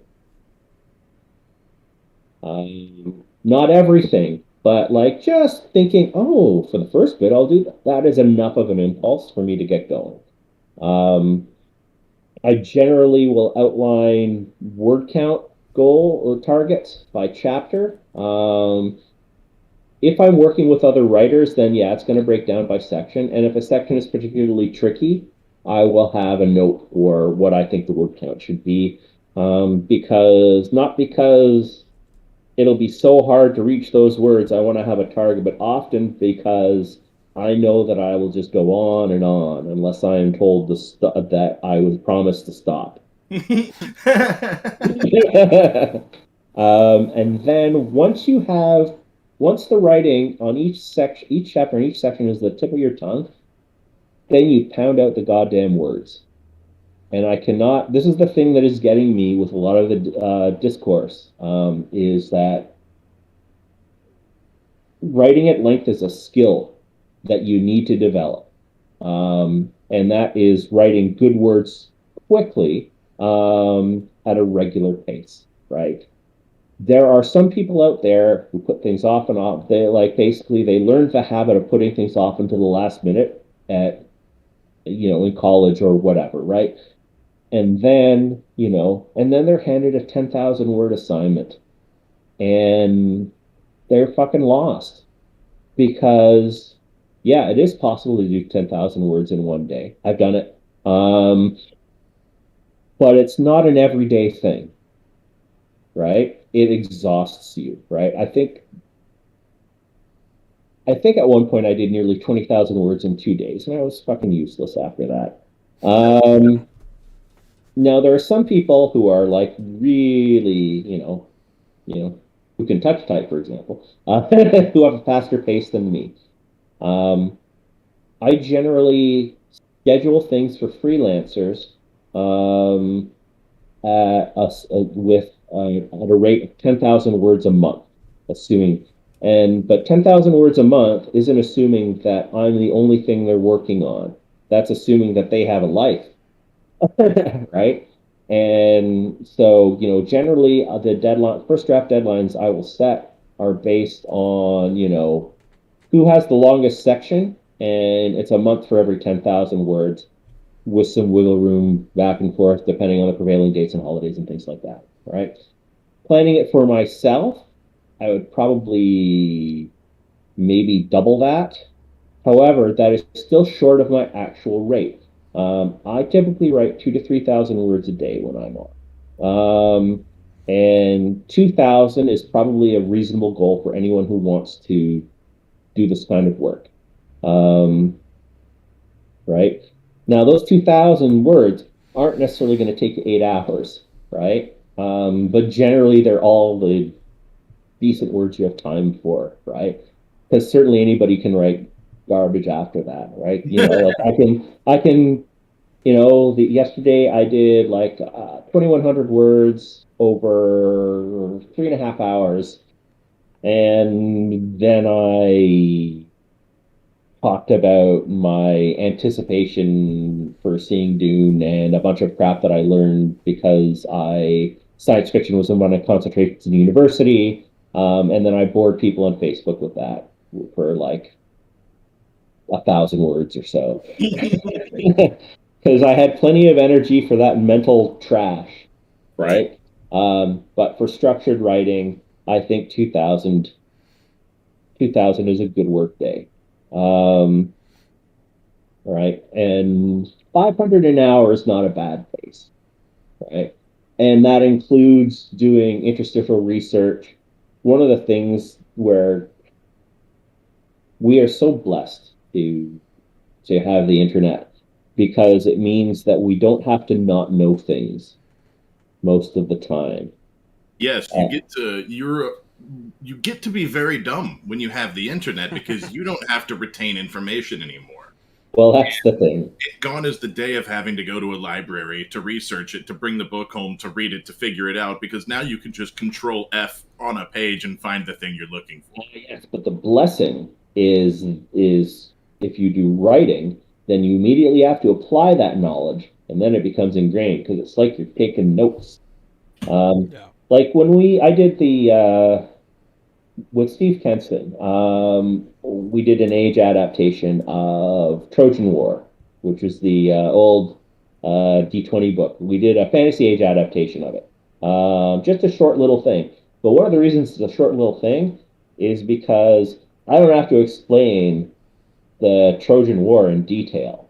Like Yeah. even the obscure bits can be found online. So that shrunk the book considerably. And we just noted that in the book. Like, listen, this is smaller because go look it up. But it also meant that a lot of things in the original I was able to update because the original was in the early 2000s and, pre Wikipedia explosion, pre the establishment of so many academic websites. So, I was able to get into things like, um, the Trojan War happened before coins were invented, right? So Interesting. that's a big deal when you have currency in your game, right?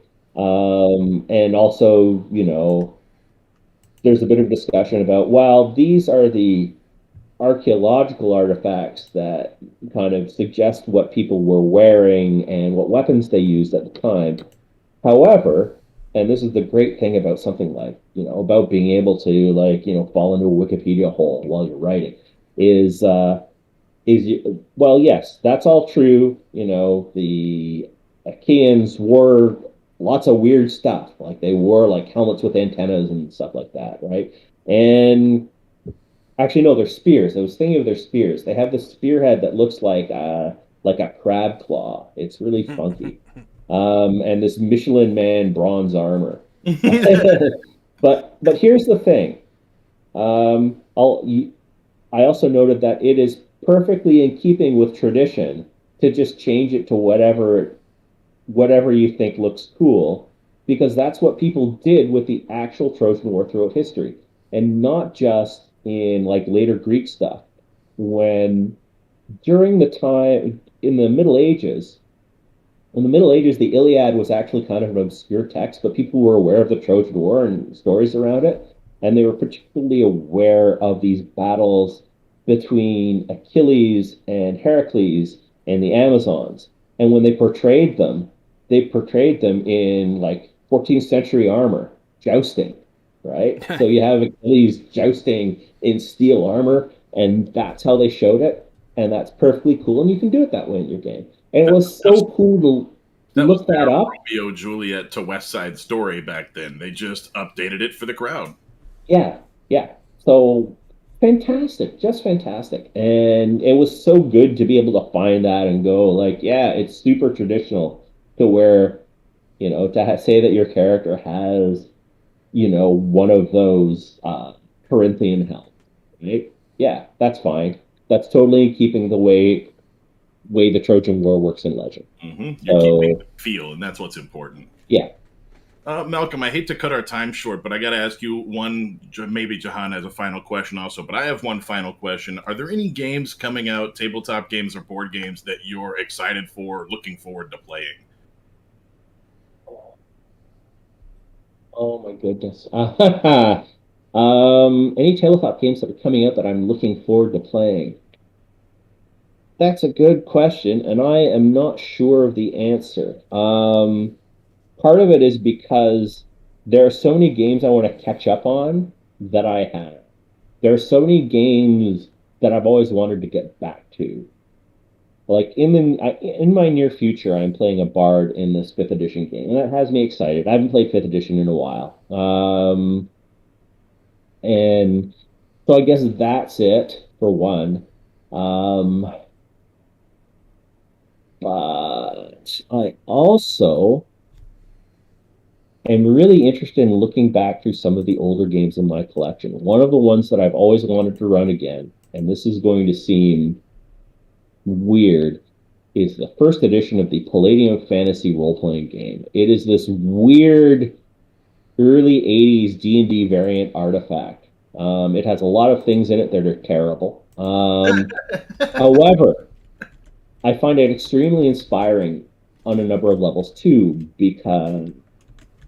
um, because of the how naive the system is.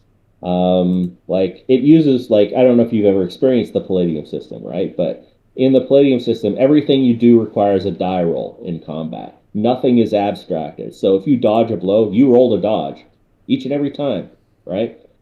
And I find the idea of that of there being perfect one-to-one parity between player action and character action really fascinating.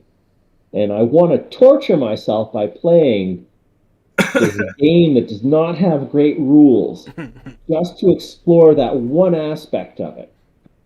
Interesting. Um, and It's good. aside from that, I don't know you know what? What's coming out? Ah, there's so much coming out. Well, you tell me about it. The 'Cause, brand So new like, what? games, Dune just came out. There's an oh yeah. Avatar game coming out.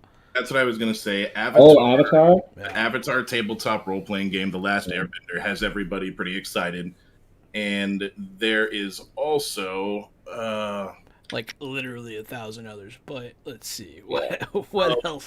Wild Sea Wild is an Sea. indie game, and that one I'm really excited for. Which one? It's Wild called Sea. Wild Sea, and it's a small indie game. Their Kickstarter was last year, and I think they ship here in the next 2 months.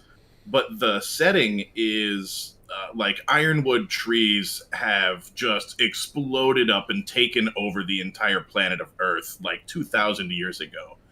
And Oh, look at this. All right, that looks amazing. so you and your crew are on like saw-powered ships sailing across the top of these ironwood trees, and the closer you get to the forest floor, the more dangerous things get. There are giant colossal monsters down there, forgotten ruins of the old Earth and the old world that was. Okay. Yeah. All right. Yeah, I'm sold. Yeah, I'm looking forward to that one. Yeah, Um, that's one we're just on the edge of our seat, like, please yeah, ship, so please, we want to play this. yeah. I do want to get in. I do want to get into Doom though. At some point, I just want to. I haven't had a chance to get it in hard copy, and I kind of want to wait till I do that. So it is a really, really cool, big, beautiful book full of art, and so getting the hard copy is, I would say for sure, grab the hard It's copy. definitely a if you can. collector's piece. Yeah, it's a nice book. Yeah. Uh, I'm not a huge fan of Powered by the Apocalypse, so Huh. not so much on the Avatar. I like the series though.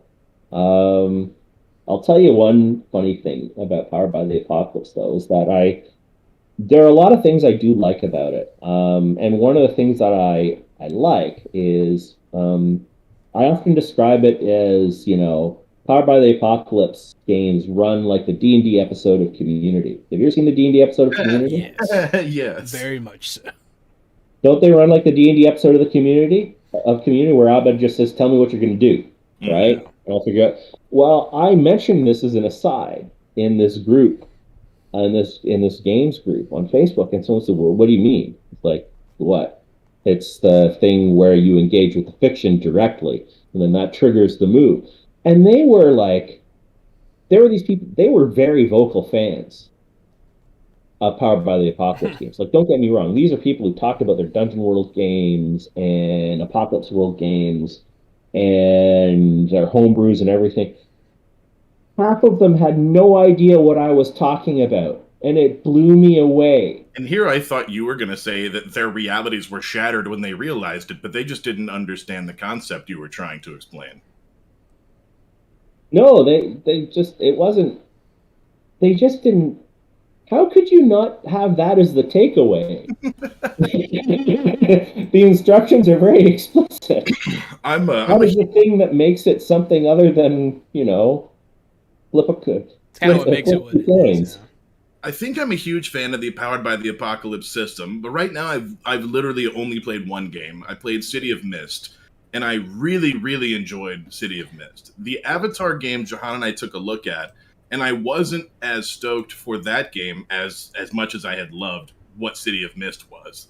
And so I guess I have to hold my reservations how I feel about Powered by the Apocalypse until I play more than just City of Mist, which again, I love a million times over. Same. Well, it's a very customizable system, right? And I think it's one of the reasons why it's such a blessing for new designers, right? And experienced ones too.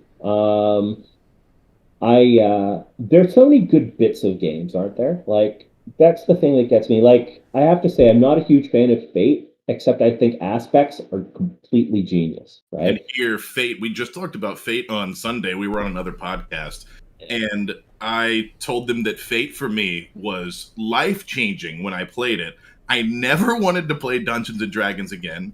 When I woke up the next day, I was so mesmerized and blown away by just storytelling as a thing that you could do, and cutting out so much of the in-between stuff. So I had never played a game like that before.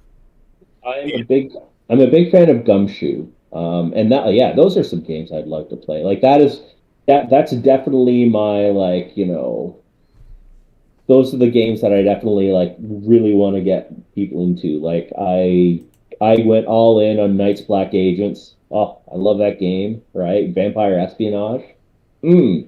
Right? They even have, like, a version, like, I even bought their copy of the book Dracula that is customized to be, a piece of evidence. Right? To go along with the Dracula dossier campaign. And, like, it's operating at, like, they're operating at such a high level, Pelgrane, with some of the stuff they do, and I'm so jealous.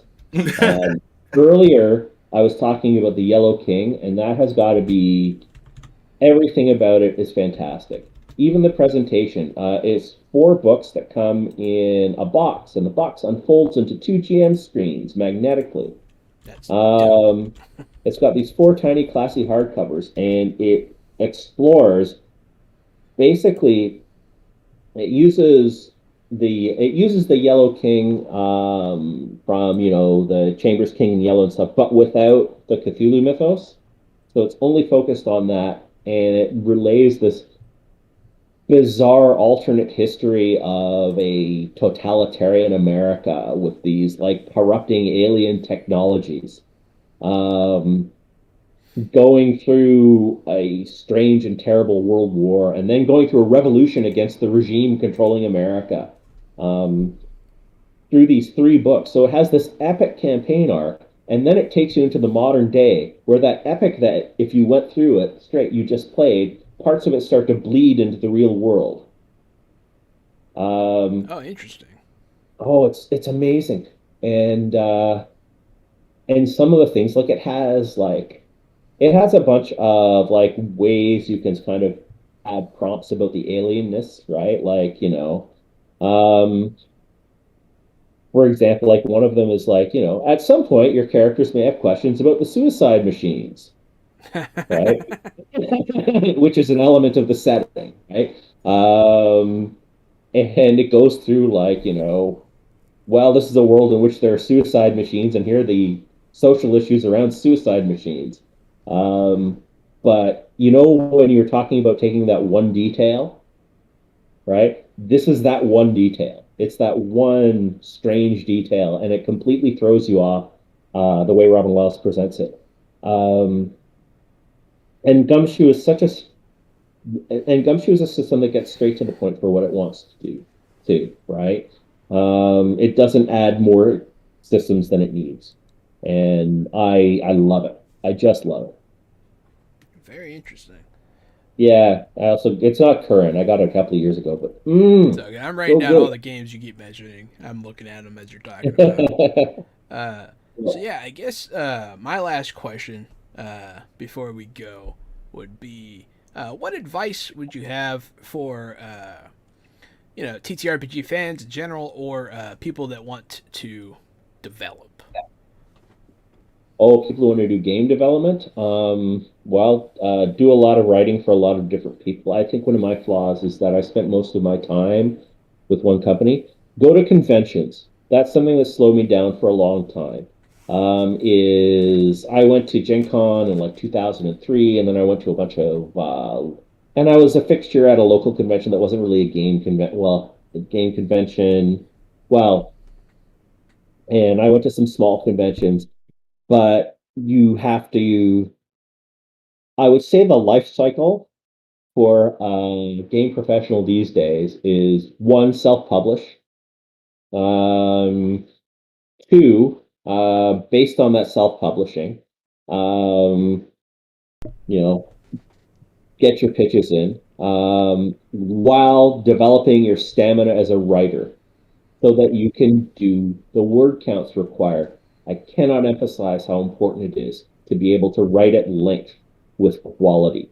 It is a skill. You're capable of developing it. It just takes time. Um, so you pick up those freelance credits, or whatever. You may want to still keep working on your own or both. Yes, And like a interjection question. How do mhm, you convention? How to convention? You go to a convention for someone who doesn't know what to do. It can be overwhelming. There's a lot of booths, a lot of tables. You've self-published your first game. You go to a convention. Uh, what's your? I think your goal there is to network, right, and meet everybody. yeah. Well, there are events for that, so you want to be mindful of those. I would say the number one thing at a convention, honestly, has nothing to do with the business side. Schedule yourself to play some games for God's sake. Right? Like make sure and panels, like give yourself things to do because otherwise you'll be standing around, sitting around a lot, and it'll be demoralizing. I guess the other thing is to talk to only to people who are genuinely interested in talking to you. And people often act like this is a closed, scary community, but let's just say that, not a lot of us were on sports teams. Not a lot of us were on sports teams and enjoying like an excess of riches in our social lives. So really, people are pretty friendly, but they don't want to feel like they're being used or manipulated or anything like that. So, we're all interested in games. Like only a small number of fucking assholes are completely mercenary and jaded about the whole thing, Yeah. right? The rest of us are wandering around looking in people's booths, looking, oh, what's that cool thing? Can I afford it? Right? We're not remote at all, right? And the like that's how I found Mothership, right? There's a great game, Mothership. Mothership I'm just looks awesome. wandering Yeah. around. And I'm like, what the hell is this? I want this. Oh, and I get, oh, those zines are cheap. Like, God, like I wanted to get to know these guys. And really, like, the barrier on that side was that they were too busy. Right? Otherwise, I would trade cards with them and do all that stuff. Yeah, yeah, hell yeah, If I ever get a right? hold of them, I'll tell them about you because I've been Yeah, trying to message them too to get content for our channel. And if that ever happens, I'll be like, hey, Malcolm oh yeah, please says do. hi. Please do. That was super cool. And yeah, basically, if you're enthusiastic about your stuff and you're enthusiastic about other people's stuff, because you have to be giving. Because, of course, one of the things that we encounter at conventions is just like people who have come to let you know that they're smarter than you, right? Jeez. Like, they'll come to your booth and they'll talk to you about some like little weird rules thing that they consider a flaw, right? And whether it's a flaw or not, like, I don't I don't come to your place and tell you how you could have done a better job unless I have something in my hand that needs fixing that's under warranty or something, right? Like, fuck off. Like, you be enthusiastic and we'll be enthusiastic back, right? Like, and like a lot of the time, I can't really continue. Okay, so this one time, um, the funny thing, I'm at the Green Ronin booth, and this guy walks in, and he's this fellow Jake Norwood. Now, Jake Norwood is two things. He designed a game in the early 2000s called The Riddle of Steel, which is like the ancestor of modern heavy sim medieval fantasy games. The other thing is that he is one of the most prominent historical fencers in North America, right? So I'm seeing, I'm like, oh, it's that guy. And Knows who that guy is except for you, and you're like, it's fucking it's that that guy. guy, right? And he's wearing a long point, like long point is the tournament that he does, and he's wearing his long point shirt. And like, yeah, you check no, he's like, I am. And I played it cool, and I said, "Well, I see. Well, I'm also into historical fencing, and I like your game of those two, and blah, blah." And I came off like a fucking dork because it seemed, and not like a dork in that I talked too much, a dork in that I talked too little, because I seemed like some know-it-all guy who wanted to prove how smart he was, right? When instead I should have went, I love the Riddle of Steel. I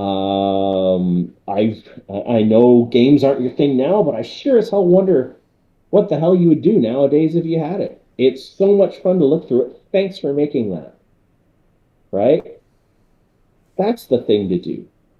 Are you fucking kidding? People love be like let's be amazed at each other's work.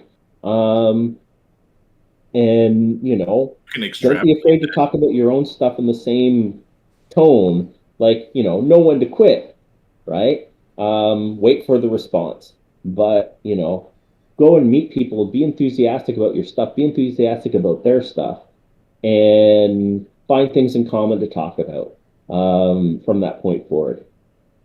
So and you never know when it's going to happen. I mean,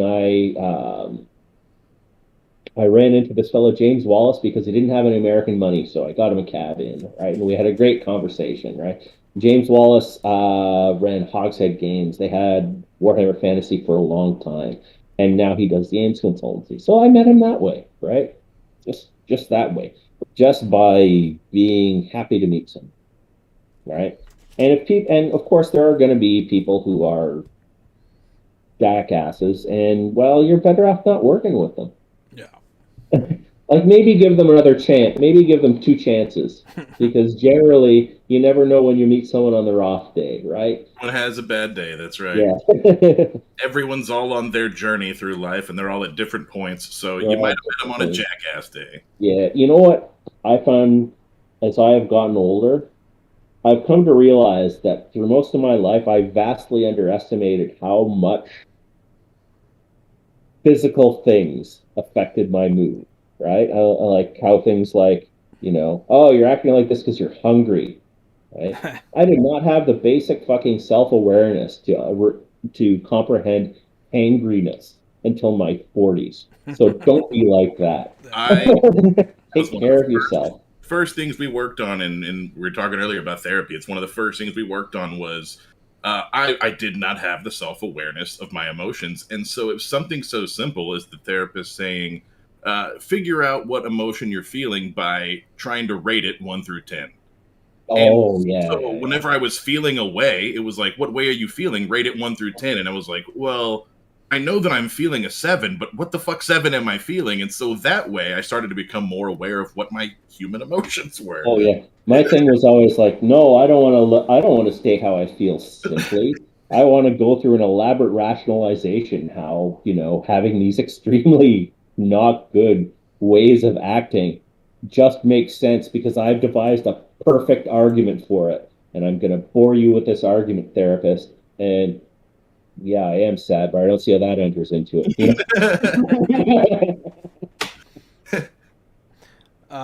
Yeah, but some really great advice from game creator Malcolm Shepard from Green Ronin. Is there anything you'd like to say before we go tonight?